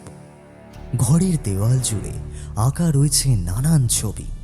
কোনোটাতে দেখানো হয়েছে একটি 2 মহলার পুরনো বাড়ি, আবার কোনোটাতে একটি পুরুষের সাথে একজন মহিলা এবং একটি বছর 10-এর ছেলে। কোনো ছবিতে একটা গাড়ির অ্যাক্সিডেন্টের দৃশ্য, আবার কোনোটাতে দেওয়ালে আঁকা সেই পুরুষ ওই মহিলাকে চেপে ধরছে চৌবাচ্চার জলে। কোনোটায় রয়েছে সেই পুরুষটি বিভৎসভাবে সেই বাচ্চা ছেলেটার মাথা ঠুকে দিচ্ছে দেওয়ালে। মেঝেতে ছড়িয়ে থাকা কাগজে লেখা রয়েছে একটি গল্প, যার শিরোনাম স্মৃতির অতলে, যেখানে রয়েছে এতক্ষণ ধরে চলা প্রতিটি দৃশ্যপটের সুবিস্তৃত বর্ণনা। রয়েছে এমন কিছু চরিত্র যা আজ মৃত। তার সাথে রয়েছে এই গল্পের প্রধান চরিত্র, ওই পুরুষ যে আত্মগ্লানিতে গলায় ফাঁস দিতে যাচ্ছে, এবং তার সাথে রয়েছে একটি নারী এবং একটি ছোট ছেলের অবয়ব। তাহলে সবটাই কি কল্পনা? সবই কি এক মিথ্যে চরিত্রের মায়া? আর ওই যে ফোন কল, ডাক্তারকে বাড়িতে ডেকে আনা, ওই যে আচ্ছন্ন লাগা অবস্থায় সে বিছানায় শুয়ে স্পষ্ট শুনতে পেয়েছিল যে স্নিগ্ধা কাকে যেন বলছে যে খেলাটা এইভাবে চালিয়ে যেতে হবে। সে তাকে তিলে তিলে মেরে ফেলতে চায়। সে যে স্পষ্ট শুনেছে সে একই বিষয় যে তার গল্পেও তুলে ধরেছে। এই গল্পটি যে জীবন মৃত্যুর এই গোলক ধাঁধায় ঘুরতে থাকা প্রতিটি চরিত্রের জন্ম এবং অকাল মৃত্যুর এক কালচক্র। তাহলে কি সবটাই অপটিক্যাল ইলিউশন, একটা ভ্রম? তাহলে কি সবাই যা বলে সেটাই ঠিক? বিখ্যাত লেখক ঋদ্ধিম মৈত্র উন্মাদ হয়ে তার পরিবারের সকলকে একে একে মেরে ফেলেছে। সে তার জীবনের গল্প নিয়ে লিখছে এমন একটি গল্প কাহিনী যেখানে প্রতিটি পাতায় সে তাদের আবারও বাঁচিয়ে তুলছে, আবারও মেরে ফেলছে। ওই গল্পে সে নিজেও আত্মহত্যা করতে চায়, গলায় ফাঁসও লাগায়, কিন্তু পরের দিন আবারও নিজেকে অক্ষত অবস্থায় খুঁজে পায়। ভাবে সেটা এক দুঃস্বপ্ন ছাড়া কিছুই না। আবারও একে একে ফিরে আসে সেই সকল মৃত চরিত্রের দল। তাদের সে বাঁচিয়ে রেখেছে নিজের সত্তার মধ্যেই। সে লোহার গড়াদের সামনে ছুটে যায়, চিৎকার করে কিছু বলতে চায়, কিন্তু শত সহস্র অট্টহাসি ঢেকে দেয় তার গলার স্বর। তার পাশে এমন অনেকগুলো বড় সেল রুম রয়েছে যেখানে বন্দি হয়ে রয়েছে তারই মতো, যারা নিজেদের সত্তা হারিয়ে আঁকড়ে ধরতে চেয়েছে এমন এক অবলম্বন যার কোনো বাস্তবিক অস্তিত্বই নেই। না না, এটা হতে পারে না, এটা হতে পারে না। কোথায় রয়েছে আমি? কোথায় আমার সেই ঘর? কোথায় আমার স্ত্রী সন্তান? তাদেরও তো ফিরে আসার কথা, তাদেরও তো ফিরে আসার কথা। ওই ওই রাতের পর তো তারা বারবার ফিরে এসেছে, কিন্তু আজ নয়। কেন কেন? সে তীব্র আক্রোশে লোহার গড়াতে মাথা ঠুকতে থাকে। ঢং ঢং আওয়াজ হতেই ছুটে আসে যাদবপুরের এই মেন্টাল অ্যাসাইলামের একজন রক্ষী। সাথে আসে আরো অনেকে। হৃদ্দিম বিড়বিড় করে বলে ওঠে, ওই যে ওই যে দেখা যাচ্ছে তাকে, যে আজ সকালেও এসেছিল, ডাক্তার মৃগাঙ্ক রায়। আর তার সাথে উনিকে খুব খুব খুব ছেনা ঠেকছে তার। ও হ্যাঁ হ্যাঁ হ্যাঁ, উনি তো ডাক্তার ঋষিকেশ, বিখ্যাত মনোরোগ চিকিৎসক। কিন্তু ওনারা ওনারা এখানে এইভাবে? হ্যাঁ, ঘটাং করে শব্দ করে খুলে গেল লোহার দরজাটা। চারজন বলিষ্ঠ পুরুষ এসে চেপে ধরল তাকে। এক হ্যাঁচকা টান মেরে তাকে শুইয়ে দিল ওই ছোট্ট ক্যাম্প খাটে। তার হাত এবং পায়ের দিকটা চেপে ধরল দুইজন করে। ধীরে ধীরে তার মাথায় হাত বুলিয়ে দিল ডক্টর ঋষিকেশ। এরপর একটা বিপ বিপ শব্দ শুনে পেছন ঘুরে তাকিয়ে দেখল একটা মেশিন। অতি পরিচিত সেই মেশিন থেকে এই তীব্র শব্দটা তাকে প্রতিদিন শুনতে হয়। আর তারপরে একটা তীব্র বৈদ্যুতিক ঝটকা। ধীরে ধীরে অবশ হয়ে আসে তার গোটা শরীর। ধীরে ধীরে তার মাথায় পরিয়ে দেওয়া হলো একটা গোলাকৃতি ধাতব অংশ, যার থেকে বেরোনো প্রতিটি তার যুক্ত রয়েছে ওই বিপ শব্দ করা যন্ত্রটির সাথে। ডক্টর মৃগাঙ্ক তড়িৎ গতিতে একটা সিরিঞ্জ ফুটিয়ে দিলেন তার হাতে। ধীরে ধীরে সে নিস্তেজ হয়ে গেল। আধবোঝা চোখে সে দেখতে পেল ডক্টর ঋষিকেশ চোখের ইশারায় কিছু একটা নির্দেশ দিতেই ডক্টর মৃগাঙ্ক ছুটে গেলেন ওই যন্ত্রটির দিকে। যন্ত্রটির সুইচ অন করতেই হৃদ্দিমের সারা শরীর একবার সজোরে কেঁপে উঠল। মনে হলো যেন 1000 ভোল্টের তড়িৎ তার শরীরের মধ্যে দিয়ে প্রবাহিত হয়ে গিয়েছে। তার কানে ভেসে এলো ঋষিকেশের গলা, মৃগাঙ্ক, তুমি আরও 1 মিলি অ্যাম্পিয়ার বাড়িয়ে দাও। কিন্তু ঋষিকেশ, যদি কোনো সমস্যা হয়? কিচ্ছু হবে না, আমি তো বলছি বাড়াও। খানিকটা জোরের সাথেই কথাগুলো বলে উঠল সে। মেশিনটার নব আরও একটু ডান দিকে ঘোরাতেই আবারও একবার কেঁপে উঠল হৃদ্দিমের গোটা শরীর। ধীরে ধীরে আবারও মোহাচ্ছন্ন অবস্থায় জ্ঞান হারালো সে। দেওয়াল জুড়ে তার আঁকা সমস্ত ছবিগুলো যেন তীব্র প্রতিবাদ জানিয়ে উঠতে চাইছে। মাটিতে ছড়িয়ে রাখা পাতাগুলোর ভেতর থেকে সেই গল্প যেন গলা ফাটিয়ে বলতে চাইছে, আর কত ঋদ্ধিম মৈত্র, এইবার ফিরে এসো, ফিরে এসো সেই জগতে যা একান্তই তোমার, শুধুই তোমার আপন। নির্জীব জড় পদার্থগুলোর করুণ আর্জি যেন শুনতে পাচ্ছে ঋদ্ধিমের অবচেতন মন। তার ঘোর লাগা 2 চোখ সিনেমার পর্দার মতো ভেসে উঠছে একটি বাড়ির দৃশ্য। সেই হাওড়ায় রাজবল্লভপুরের বাড়িটা, একটা পরিবার। সেই আয়নায় ভেসে ওঠা 3টে প্রতিবিম্ব, স্নিগ্ধা এবং রজত। একটা গোটা সুখী পরিবার, হ্যাপি ফ্যামিলির সেই ট্যাগলাইন, যেখানে মিশে রয়েছে ঘৃণা, স্বাধীনতা হারানোর যন্ত্রণা এবং একই সাথে তীব্র এক অপরাধ বোধ। তার চোখের সামনে থেকে ধীরে ধীরে অদৃশ্য হচ্ছে সকলেই। ওই যে লোহার গারদের দরজাটা ধীরে ধীরে বন্ধ হয়ে গেল। একে একে বেরিয়ে যাচ্ছে চেনা মুখের সারি। ডক্টর ঋষিকেশ, ডক্টর মৃগাঙ্ক আর 4 জন রক্ষীর দল। যারা সামলে রাখে এই মানসিক হাসপাতালের সকল রোগীদের। অবশ্য এরা ছাড়াও আরও অনেকে রয়েছে। এই যেমন এক ঘোর লাগা চোখে রীতিম দেখতে পেল আবারও বদলে যাচ্ছে দৃশ্যপট।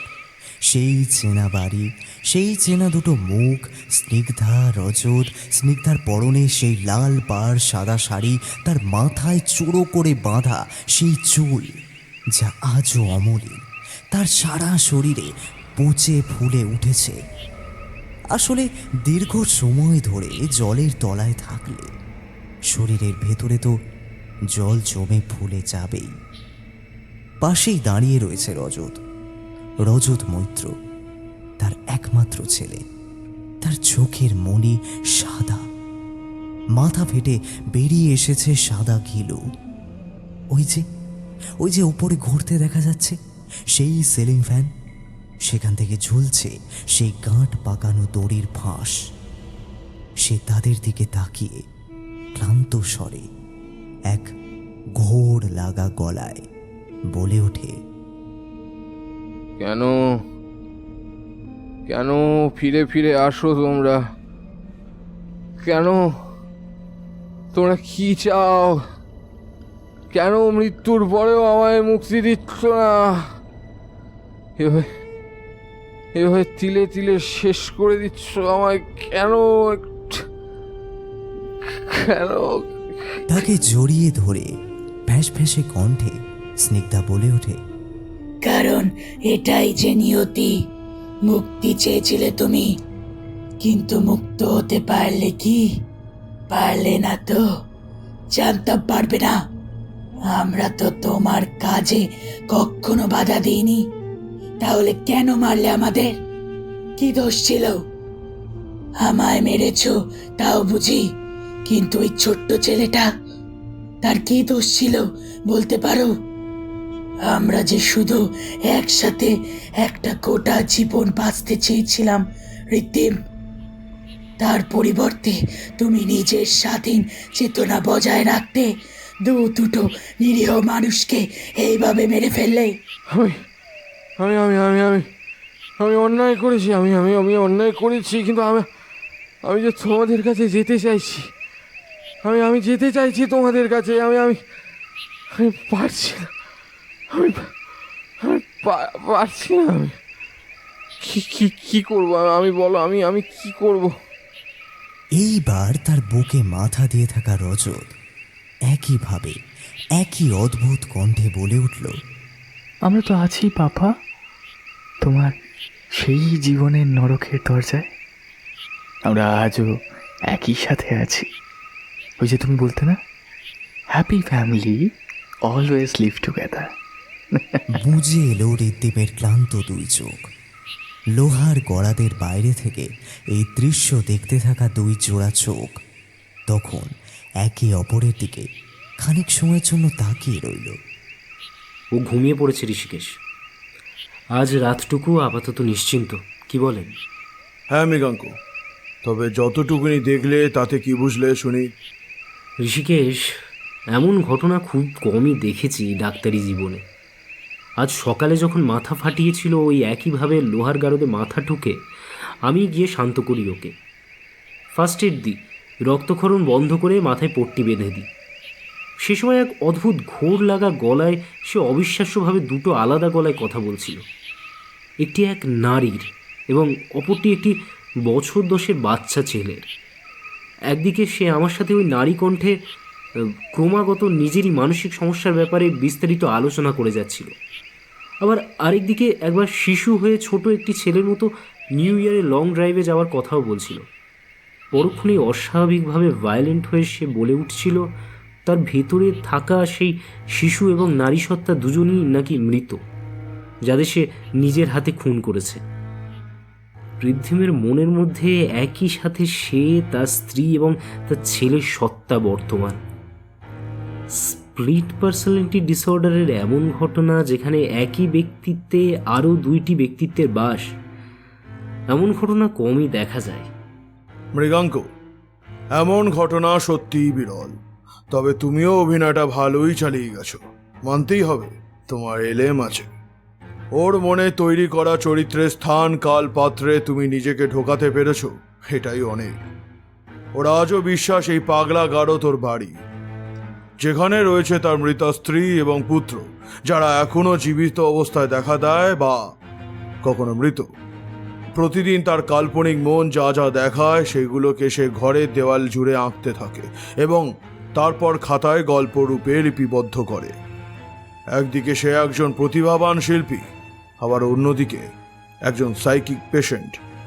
সে আজও পড়ে রয়েছে সেই 1 বছর আগেকার ঘটনায়। হ্যাঁ ঋষিকেশ, ব্যাপারটা খুবই দুর্ভাগ্যজনক বটে। এখান থেকে সুস্থ হয়ে ফিরে গেলেই যে তার আবারও বিচার শুরু হবে, হয় ফাঁসি আর নয় যাবজ্জীবন কারাদণ্ড। আজ থেকে ঠিক 1 বছর আগে আমার কাছে যখন কেসটা আসে, আমি স্টাডি করি এটা নিয়ে। তুমি তো জানোই, বিগত প্রায় 10 বছর ধরে এই পেশায় রয়েছি। অনেক রকমের পেশেন্টের সাথে ডিল করতে হয় আমাদের, কিন্তু এমন কেস ভীষণ রেয়ার। এই ঋদ্ধি মৈত্র, যাকে এখন এই অবস্থায় দেখছো, আজ থেকে 1 বছর আগে পর্যন্ত কিন্তু তার এমন অবস্থা ছিল না। প্রতি বছর বইমেলায় তার লেখা বিভিন্ন ভৌতিক গল্প, থ্রিলার, এই ধরনের গল্প প্রকাশিত হতো। এমনকি আজও তার একটি ফ্যান পেজ রয়েছে, সেখানে তার সমর্থকদের সংখ্যা প্রায় লক্ষাধিক। কিন্তু ঋদ্ধিমের ধারণা তার বিগত 1 বছরের প্রতিটি দিন বছরের প্রথম দিন, এবং সেই দিনে সে কথাগুলো বলতে বলতে মাঝপথে থেমে গেলেন মৃগাঙ্ক। তারা ইতিমধ্যে এসে পৌঁছেছে একটি সুদৃশ্য কেবিনে, যেখানে একটি কম্পিউটার স্ক্রিনে ফুটে উঠেছে পুরো মানসিক রোগ নিরাময় কেন্দ্রের প্রতিটি জায়গার ভিডিও ফুটেজ। একটা জায়গায় আঙুল নির্দেশ করে বলে উঠল মৃগাঙ্ক, ঋষিকেশ, একবার দেখো তো ওই জিনিসটা ঠিক কি। 2 জোড়া কৌতূহলী চোখ গিয়ে পড়ল স্ক্রিনের ওপর, যেখানে ঋদ্ধিমের সেল স্পষ্ট দেখা যাচ্ছে। ঋদ্ধিম উঠে বসেছে, অস্থির পায়ে ঘরে পায়চারি করে চলেছে সে। মাটিতে পড়ে থাকা কাগজগুলো কুড়িয়ে নিয়ে একটা কলম তুলে নিয়ে খসখস শব্দে কি যেন লিখে চলেছে একটানা। মাঝে মাঝে তার গলা থেকে বেরিয়ে আসছে নানান রকমের কণ্ঠের আওয়াজ। কখনো সে একটা বাচ্চা ছেলের মতো হাঁটুতে মুখ গুঁজে কি যেন একটা ছড়া সুর করে আউড়ে চলেছে, আবার কখনো দাঁড়িয়ে মেয়েলি ভঙ্গিমায় কোমরটাকে 2 দিকে আন্দোলিত করে কি সব অঙ্গভঙ্গি করে চলেছে সে। এরপর হঠাৎ করে সে তার সেলের ওপরে লাগানো সিসিটিভি ক্যামেরায় মুখ করল। তারা অদ্ভুত হয়ে দেখল সে চোখের নিমিষে সেই 2 হাত পায়ে ভর করে এক 4 পেয়ে জন্তুর মতো ধীরে ধীরে কঠিন সিমেন্টের মেঝে থেকে অনায়াসে দেওয়াল বেয়ে ওপরের দিকে উঠতে লাগলো। ধীরে ধীরে ক্যামেরার কাছে পৌঁছে সে খিলখিলে একটা পুরুষ নারী মিশ্রিত কণ্ঠে বলে উঠল, চোখ বুঝলে সব সত্যি। মৃত্যুর পরেও তারা ফিরে আসে, সব সত্যি। ঠিক যেভাবে আমি, আপনি, আপনার স্প্লিট পার্সোনালিটি সত্যি, ঠিক একইভাবে আমার সাথে আজও রয়ে যাওয়া আমার স্ত্রী স্নিগ্ধা, আমার ছেলে রজত, সব সত্যি, সব সত্যি। খানিক পরেই ঝিরঝির করতে করতে কেঁপে উঠল কম্পিউটার স্ক্রিনটি। এই স্থানের বাকি জায়গাগুলো স্পষ্ট হলেও ওই একটি মাত্র জায়গায় আর কোনো ফুটেজ দেখতে পাওয়া গেল না। এগুলো কি? এসবের মানে কি? বলে উঠল ঋষিকেশ। আমিও তো বুঝতে পারছি না ব্যাপারটা। যেই মানুষটাকে কড়া ঘুমের ওষুধ দেয়া হলো আর তারপর ইলেকট্রিক শক, সে এইভাবে সুস্থ অবস্থায় দাঁড়িয়ে কিভাবে দেওয়াল বেয়ে উঠতে পারে? কিভাবে সম্ভব এটা? আজকের আগে এমন ঘটনা তো আগে ঘটেনি। চলো তো দেখি ব্যাপারটা কি। যেতে যেতে ঋদ্ধিমের জীবনের বাকি ঘটনা জানাচ্ছি তোমায়। আর হ্যাঁ, অ্যালার্ম বাজিয়ে দাও, সকল গার্ডকে প্রস্তুত থাকতে বলো। টেবিলের নিচে থাকা লাল রঙের ছোট্ট সুইচটি টিপে দিতেই অ্যালার্ম বেজে উঠল বিকট শব্দ করে। শোনা গেল একদল লোক যেন এই দিকেই ছুটে আসছে। একজন গার্ড ছুটে এসে প্রশ্ন করল তাকে, স্যার কি হয়েছে, কোনো সমস্যা? একটু আগে ঋদ্ধি মৈত্র নামের যে পেশেন্ট রয়েছে তার ঘরে আমরা এক অদ্ভুত ধরনের দৃশ্য দেখতে পাই। ব্যাপারটা বেশ সন্দেহজনক। তোমরা এক্ষুনি গিয়ে আমায় বলো ঘটনাটা ঠিক কি এবং সে কোন অবস্থায় রয়েছে। সেলাম ঠুকে চলে গেল মেন্টাল অ্যাসাইলামের সেই গার্ড। করিডোর দিয়ে যেতে যেতে মৃগাঙ্ক ঋষিকেশকে উদ্দেশ্য করে বলল, তুমি এখানে জয়েন করার আগে থেকেই আমি এই মানসিক স্বাস্থ্য কেন্দ্রের একমাত্র ডাক্তার ছিলাম। আমার কাছে যেই দিন পুলিশ এই ঋদ্ধিমকে নিয়ে এলো সেদিন আমি ওর কেস ফাইল স্টাডি করেছিলাম। ঋদ্ধিম এক আশ্চর্য ধরনের পেশেন্ট, সেই কথা তো আগেই বলেছি। আজ থেকে ঠিক 1 বছর আগে ঋদ্ধিম বছরের প্রথম দিন তার স্ত্রী আর ছেলেকে নিয়ে লং ড্রাইভে বেরিয়েছিলেন। পথে এক গাড়ি দুর্ঘটনায় সে এবং তার স্ত্রী ছাড়া তার ছেলে স্পটেই মারা যায়। তদন্তে জানা যায় সে ইচ্ছে করে ইউটার্ন নিয়ে গাড়ি ড্রাইভ করেছিল এবং ইচ্ছাকৃতভাবে সে ট্র্যাকে ধাক্কা মারে। ফলে তার ছেলে স্পটে মারা গেলেও তার স্ত্রী তখনও শ্বাস নিচ্ছিল, যদিও গুরুতরভাবে সে জখম হয়েছিল। এরপরও তার আঁশ মেটেনি। তাদের মৃত্যু নিশ্চিত করার জন্য সে ওই অবস্থাতেও গাড়ির হেডলাইট বন্ধ করে সেই গাড়ি পুলিশের চোখকে ধুলো দিয়ে তার বাড়িতে নিয়ে আসে। এরপর সে তাদের দেহ টানতে টানতে ঘরে আনে এবং প্রথমে তার স্ত্রীকে তাদের বাড়ির চৌবাচ্চার জলে তার মাথা ঠেসে ধরে তার মৃত্যু নিশ্চিত করে এবং এরপর তার মৃত ছেলেকে দেওয়ালে মাথা ঠুকে ঠুকে নৃশংসভাবে তার মাথা ফাটিয়ে দেয়। অদ্ভুতভাবে তারপর ওই দুটি দেহ প্রায় কয়েক সপ্তাহ ওই বাথরুমেই পড়েছিল একইভাবে। মহিলার দেহটি ফুলে ফেঁপে উঠেছিল এবং ছেলেটির দেহে তখন রাইগার মোটিস শুরু হয়ে গিয়েছে। তার শরীর থেকে খসে খসে পড়ছিল মাংসপিণ্ড। আশেপাশে তেমন কোনো বাড়ি না থাকায় সে বিষয় কেউ জানায়নি। গোল বাঁধল কয়েকদিন পরে। ঋদ্ধিম মৈত্রের কাছে প্রায় নানান ধরনের লোক আসত। এই যেমন ধরো পাবলিকেশন হাউসের লোক কিংবা কোনো ভক্ত। এমনই এক ভক্তের ফোন এলো এক রাতে, তবে থানায়। হাওড়া থানার বড়বাবু ঘোষাল আমার পরিচিত। তার কাছে বাকি বিষয়টা আরও বিস্তারিত জানতে পারি। ঋদ্ধিমের কাছে আসা ওই ভক্ত জানালো যে অনেকক্ষণ ধরে কলিং বেল বাজিয়ে যখন কেউ দরজা খুলতে এলো না তখন সে ফিরেই যাচ্ছিল। ফেরার সময় তার নাকে ভেসে আসে একটা মরা পচা গন্ধ। কৌতূহলী হয়ে সে যখন ওই শোবার ঘরে জানালা দিয়ে উঁকি মারে সে দেখতে পায় ঋদ্ধিম মৈত্র কাদের সাথে যেন বিড়বিড় করতে করতে ফ্যানে দড়ি টাঙাচ্ছেন। অবস্থা বেগতিক দেখে সে চিৎকার করে বারণ করতে যায়, কিন্তু কি অদ্ভুত কাণ্ড! ঋদ্ধিম মৈত্র একটা বাচ্চা ছেলের গলায় খানিক ধমকে সুরে বলে ওঠে যে তার বাবা নাকি আজ ভারী ব্যস্ত, আজ তার মুক্তির দিন। খানিক পরেই ঋদ্ধিমের গলায় ফুটে ওঠে এক মহিলা কণ্ঠের অভিব্যক্তি। সে বিড়বিড় করে অপ্রকৃতিস্থ ব্যক্তির মতো বলতে থাকে যে সে নিজে নাকি নিজের মুক্তির পথ প্রশস্ত করতে চলেছে এবং সকলের সাথে মিলিত হতে চলেছে। স্নিগ্ধা মানে পেশেন্টের স্ত্রী বালিগঞ্জের এক অভিজাত পরিবারের মেয়ে হলেও বাবা মায়ের অমতে বিয়ে করায় তারা তাকে এক প্রকার ত্যায্য করে দিয়েছিল। বিশেষ খোঁজ খবর রাখতো না, তাই তাদের মেয়ে যে মারা গিয়েছে সেই খবর তারা জানতই না। এইদিকে সেই ছেলেটি অবস্থা বেগতিক দেখে থানায় ফোন করে। এরপর বড়বাবু আসেন। ঘরের দরজা ভেঙে ঢুকে তারা দেখতে পান ততক্ষণে ঋদ্ধিম বিছানায় রাখা কাঠের টুলটা সরিয়ে দিয়েছে। তার শরীর ঝুলছে, কিন্তু তখনও সে ছটফট করছে। দ্রুত গতিতে তারা অ্যাকশন নেয়। দড়ি কেটে যখন তাকে নামিয়ে জিপে তোলা হলো তখনই ওর বাড়িখানা তল্লাশি করে এই দুটি দেহ উদ্ধার করা হয়। এরপর মেয়েটির বাবা এসে লাশ শনাক্ত করে এবং ঋদ্ধিমের নামে খুনের মামলা দায়ের করে। তদন্তে উঠে আসে নানান চাঞ্চল্যকর তথ্য। ঋদ্ধিম আসলে বিয়েটা করতেই চাননি। তিনি চেয়েছিলেন সারা জীবন একা থেকে সাহিত্যের পথে ব্রতী হতে। এই স্নিগ্ধা ছিল ঋদ্ধিমের অন্ধ ভক্ত। বলতে গেলে বিয়ের জন্য সেই তাকে কনভিন্স করেছিল। এরপর লেখক সাহিত্যিকদের জীবনে যা হয়, অভাব অনটন অর্থাভাব লেগেই ছিল, কারণ এদের তো কোনো স্থায়ী আয়ের উৎস ছিল না। স্নিগ্ধা বড়লোক ঘরের মেয়ে, তাই স্বভাবতই বিলাসবহুল জীবনে অভ্যস্ত। ঝোঁকের বশে বিয়ে করে নিলেও এই অভাব সে মেনে নিতে পারত না। ফলে প্রায় গোল বাঁধত তাদের মধ্যে। ঋদ্ধিম আবারও তার আগের জীবনে ফিরে যেতে চাইছিল, তাই বেছে নিয়েছিল হত্যার পথ। অদ্ভুত কাণ্ড এটাই যে এতদিন ধরে দুটো লাশের সাথে সহবাস করলেও তার মধ্যে কিন্তু কোনো আত্মগ্লানি প্রথমে চোখেই পড়েনি। এরপর নিউ ইয়ারের সময় কালের ওই রোডটা, অ্যাক্সিডেন্টের ভিডিও ফুটেজ, খুনের মোটিভ এসব সংগ্রহ করে যখন তাকে কোর্টে প্রডিউস করা হলো, অদ্ভুতভাবে সে জজের সামনে ওই দুটি গলায় কথা বলতে লাগলো।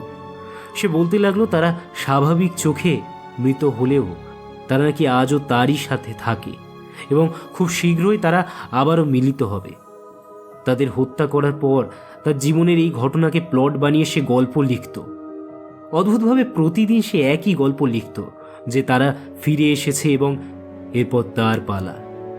প্রতিদিনই তার নতুন বছর এবং সেই দিন তার ফেসবুকে আপলোড করা ছবিতে নানান কমেন্ট আসে। সে শুনতে পায় ফোনের নোটিফিকেশনের আওয়াজ, অথচ ওই গাড়ি দুর্ঘটনায় তার ফোনও খারাপ হয়ে গিয়েছিল। তার এমন অবস্থা দেখে তার মানসিক স্থিতি পর্যবেক্ষণ করে জজ সাহেব তাকে মানসিক রোগের হাসপাতালে চিকিৎসাধীন থাকার নির্দেশ দেন। এরপর তো তুমি দেখতেই পাচ্ছ, আমি প্রতিদিনই ওর সেলে যাই, অনেকটা সময় কাটাই ওর সাথে, যাতে ওকে আরও ভালোভাবে স্টাডি করতে পারি। কাল ওর গল্পে নতুন কিছু সংযোজন হয়েছে, যেখানে স্নিগ্ধা আমায় ফোন করে বলছে যে এই খেলাটা চালিয়ে নিয়ে যেতে। অদ্ভুত, তাই না? এখানে এইবার ধীরে ধীরে আমি তার শত্রু হয়ে উঠছি। তার গল্প অনুযায়ী তার স্ত্রীর সাথে আমার কোনো এক গোপন সম্পর্ক রয়েছে। যাই হোক, এতগুলো মানসিক রোগ একসাথে এই ব্যক্তি যে সুস্থ হয়ে ওঠার সম্ভাবনা কতটা সে আমি নিজেও জানি না। এদিকে আজ সকালেও আমি এক জেনারেল ফিজিশিয়ান সেজে ওর কাছে যাই। ওর ধারণা অনুযায়ী সে আজও ওর নিজের বাড়িতে রয়েছে। আমি যেতেই মুষ্টিবদ্ধ হাতে কিছু একটা তুলে নিয়ে, যদিও সেটা আমাদের চোখে দৃশ্যমান না হলেও তার মুষ্টিবদ্ধ হাতের পরিধি দেখে বুঝলাম ওটা হয়তো কোনো লাঠির অদৃশ্য অবয়ব, যা ওর কাছে বাস্তব। সে তখন আজকের মতো ওই দেওয়ালে মাথা ঠুকতে ঠুকতে একবার এক বাচ্চা ছেলের গলায় কখনো নারী কণ্ঠে বিড়বিড় করে বলতে লাগলো নানান কথা। আবারও তার নিজস্ব কণ্ঠে এসে বলল যে তার স্ত্রী এবং পুত্র মৃত এবং প্রতিদিন আবারও তারা নিজস্ব ছন্দে ফিরে আসে, জীবিত হয়ে ওঠে। অথচ ঘরে আমি ছাড়া কেউই নেই। আমি তাকে ঘুমের ইঞ্জেকশন দেওয়ার পরেও সে মহিলা কণ্ঠে একটা ঘোরের মধ্যে আমার সাথে কথা চালিয়ে যায়। তার অন্তরে সেই নারী সত্তার বিশ্বাস যে সে যা গল্পে লিখছে সেটাই বাস্তব বলে ধারণা করছে, এবং তাকেই তুমি দেখছো ঋষিকেশ। আমিও এই নাটকীয়তা বজায় রেখে তার সাথে কথোপকথন চালাতে চালাতে মেঝে থেকে একটা কাগজ তুলে নিই, যেখানে তার এই গল্পে নতুন অধ্যায় যুক্ত হয়েছে। তার কথা আমি আগেই বলেছি, আমি তার লেখনী সত্তাকে বাঁচিয়ে রাখতে চেয়েছি, আর তাই তাকে কলম কাগজ সবই দিয়েছি। সেই কলম দিয়ে সে তার হাওড়ার সেই ঘরের চিত্র বানিয়েছে এবং আবারও প্রতিটি চরিত্রকে জীবন্ত করে তুলেছে। আমি চেয়েছিলাম যাতে তার গল্পের মাধ্যমে সেই কাল্পনিক যাত্রাপথের সমাপ্তি টানতে পারে এবং স্বাভাবিক জীবনে ফিরে আসতে পারে। কিন্তু আজ যা দেখলাম এমনটা আগে দেখিনি, বিশ্বাস করো। কথাগুলো বলতে বলতে তারা পৌঁছে গিয়েছে ওই সেলের সামনে। সেলের ভেতরে তখনও জমা হয়ে রয়েছে এই মেন্টাল অ্যাসাইলামের প্রহরীর দল। মেঝেতে দুই হাত পায়ে ভর দিয়ে দুলতে দুলতে সে এক ছোট কিশোর বালকের গলায় বলে চলেছে এক ছড়া, সেই চেনা পরিচিত ছড়া যা তারা আগেও বহুবার শুনেছেন এবং তার গল্পেও পড়েছেন। সে খিলখিলিয়ে হাসতে হাসতে বলে চলে, New Year has come.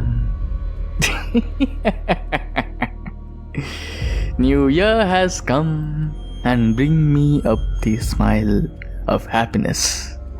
The shadow of death makes us happy forever. Papa and Mama will all stay together forever after the dark night. Let us get into the hell of life. ওকে শক্ত করে বেঁধে বিছানায় শুইয়ে দাও, fast. চিৎকার করে বলে উঠলেন ডক্টর মৃগাঙ্গ। কয়েকজন প্রহরী এসে তাকে স্পর্শ করতে যেতেই হঠাৎই সে ক্ষিপ্র হাতে এক ধাক্কায় সকলকে সরিয়ে দিল। তার গলা থেকে একত্রে 3টে গলা ভেসে আসছে, একটি তার নিজের এবং অপর দুইটি একটি বছর 10 বাচ্চা ছেলের আর একটি নারীর। হিস হিসে কণ্ঠে সে একবার শুকনো ঠোঁটটা চেটে নিয়ে বলে, এই গল্পের সমাপ্তি ঘোষণা আজই হবে। আজই আমরা সকলে মিলিত হব। আবার সুখী সুখী পরিবার পরিবার একসাথে একসাথে একসাথে থাকবে এই পৃথিবীতে আজই আজই শেষ দিন। এক ঝটকায় সে উঠে দাঁড়িয়ে ছুটে গেল সেই যন্ত্রটির দিকে, যেটা দিয়ে প্রবাহিত হয় হাই ভোল্টেজ তরঙ্গ। এক হ্যাচকা টানে মাথায় পড়ে নিল সেই গোল ধাতব বস্তুটি। বাটন প্রেস করে ধীরে ধীরে ভোল্টেজ বাড়াতে লাগলো সে। চোখ দুটো বুজে এলো তার। কেউ তার কাছে এগোনোর সাহস পাচ্ছে না, কারণ এগোলে সে নিজের শরীরে চালিত করবে হাই ভোল্টেজ কারেন্ট। খিলখিলে হেসে উঠল সে আবারও একইভাবে। তবে এইবার সে নিজের গলাতেই বলে উঠল, ডাক্তারবাবু, অনেক তো চেষ্টা করলেন, লাভ হলো? আমি বলেছিলাম তারা ফিরে ফিরে আসে, স্মৃতির অতলে লুকিয়ে রয়েছে তারা। ওই দিন ইচ্ছাকৃতভাবে আমি অ্যাক্সিডেন্ট ঘটিয়েছিলাম। আমি আবারও নিজের মতো বাঁচতে চেয়েছিলাম, সফলও হয়েছিলাম, কিন্তু অপরাধবোধ আমায় কুড়ে কুড়ে খেত প্রতি রাতে, জানেন। একদিন তারা আবারও ফিরে এলো, আমার শূন্যতাকে পূর্ণ করলো। আজ এই মরণ যন্ত্রণার অবসান ঘটাবো আমি। খানিকক্ষণের মধ্যেই সে সজোরে প্রেস করলো আরেকটি বাটন। তার সারা দেহ মুহূর্তের মধ্যে একবার হাই ইলেকট্রিক ভোল্টের শকে কেঁপে উঠল। যখন ওরা পৌঁছে মেশিনটি অফ করলো, ততক্ষণে অনেক দেরি হয়ে গিয়েছে। মেঝেতে পড়ে রয়েছে একসময় নাম করা এক লেখকের জ্বলন্ত কালো হয়ে যাওয়া লাশ, ঋদ্ধিম মৈত্র। 4 বছর পর কলকাতা বইমেলায় সাহিত্যিক সম্মেলনী অনুষ্ঠানে আজ আমাদের সামনে হাজির হতে চলেছেন এমন একজন নামকরা ব্যক্তি, যার পেশা একজন ডাক্তারের হলেও আজ তারই হাত ধরে আমাদের সকলের প্রিয় লেখক ঋদ্ধিম মৈত্রের শেষ গল্প স্মৃতির অতলে প্রকাশিত হলো। আমি অনুরোধ করব মৃগাঙ্কবাবুকে স্টেজে এসে এই ব্যাপারে কিছু কথা আমাদের সামনে তুলে ধরতে। নীল শাড়ি পরিহিত মেয়েটির কাছ থেকে মাইক নিয়ে উপস্থিত জনতার দিকে এক ঝলক তাকিয়ে নিলেন তিনি। তার 2 চোখ জলে ভরে আসছে আজ। পাঞ্জাবের খুঁটে চোখটা মুছে নিয়ে তিনি বলে উঠলেন, ঋদ্ধিম মৈত্রকে নিয়ে কিছু বলার মতো ভাষা আমি খুঁজে পাচ্ছি না। তিনি আমার পেশেন্ট ছিলেন এবং সেলের ভিতরেই তিনি আত্মহত্যার পথ বেছে নেন।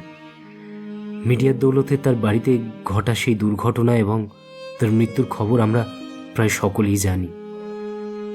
প্রতিদিন আমারই চোখের সামনে তিনি এই গল্পটা লিখতেন, যার মাঝের অংশটুকু আমি যোগ করেছি তার জীবনের নানান ঘটনা নিয়ে এবং বন্দি দশায় তার জীবনযাত্রা নিয়ে। তবে শেষটা তিনি আগেই করে গিয়েছিলেন, তার মৃত্যুর উল্লেখ করে, এবং বাস্তবেও তিনি সেটাই করেছেন।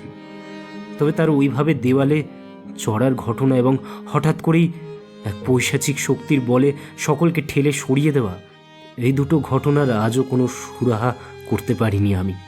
তিনি একদিকে ছিলেন স্কিজোফ্রেনিক, অন্যদিকে তার ছিল প্যারানয়েড ডিলিউশন, যার ফলে তিনি এমন কিছু দেখতে বা শুনতে পেতেন যা আর কেউ পায় না। একসাথে তার কাছে চেনা মানুষগুলো হয়ে উঠেছিল তার শত্রু। আজও একটা নতুন বছর। উনি বেঁচে থাকলে হয়তো আজও তার মোবাইলে বয়ে যেত অনুগামীদের শুভেচ্ছা বার্তার ঝড়। তবে এটাই বলবো, উনি যেখানেই থাকুন না কেন হয়তো ভালোই আছেন। লাইফ আফটার ডেথ বলে যদি কিছু থেকে থাকে, তাহলে সেখানে আবারও মিলিত হয়েছেন তাঁরা। আমরা সকলে তাঁর আত্মার শান্তি কামনা করি। ধীরে ধীরে মঞ্চ থেকে নামলেন ডক্টর মৃগাঙ্ক রায়। ধীরে ধীরে তিনি তার ড্রাইভিং সিটে গিয়ে বসলেন। চোখ রাখলেন রেয়ার ভিউ মিররের দিকে।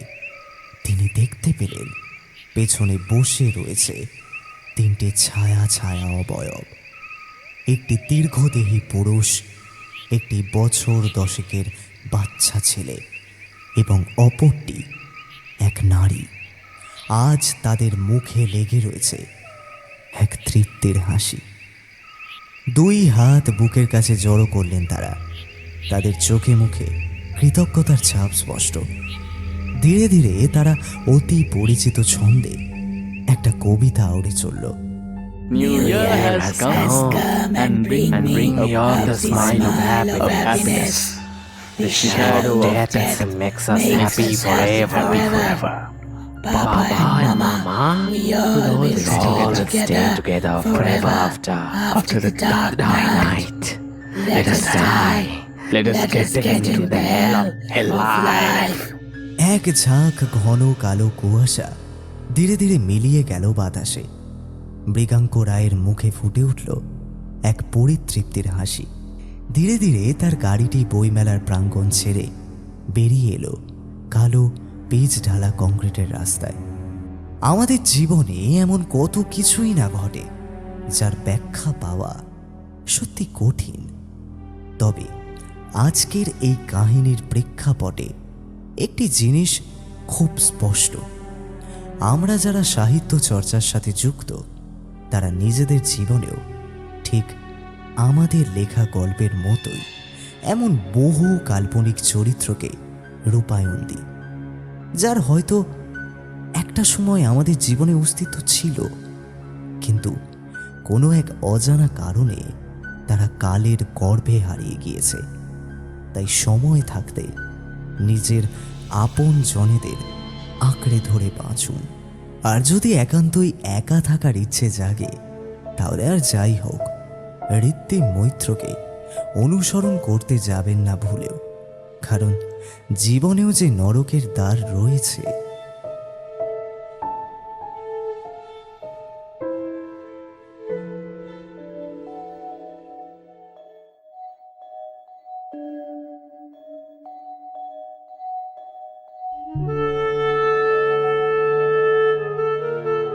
শুনছিলেন স্মৃতির অতলে, লেখক উদ্দীপ্ত চৌধুরী। আমাদের আজকের গল্পে গল্প পাঠে ছিল সৌরভ এবং অন্যান্য চরিত্রে সায়ন্তন, সৃষ্টি, রুবিনা, শঙ্খ, প্রীতম, পার্থ, ঋদ্ধি, তৃষা এবং আমি আরজু। তাহলে কেমন লাগলো আমাদের আজকের গল্প? নিশ্চয়ই জানাবেন আমাদের। কীভাবে জানাবেন? আমাদের কমেন্ট সেকশন আপনার জন্য খোলাই থাকলে এবং তার সাথে তাই আপনি যদি চান আমাদের ফেসবুক এবং ইনস্টাগ্রামে ফলো করতে পারেন। ফেসবুক এবং ইনস্টাগ্রাম লিঙ্ক থাকলো এই গল্পের ডেসক্রিপশন বক্সে। তাহলে আজকের মতো এতটুকুই। সামনের সপ্তাহে আরও একটি দারুণ গল্প নিয়ে ফিরে আসবো, টিম ফিকশন হান্ট। ততদিন খুব ভালো থাকবেন। শুভরাত্রি।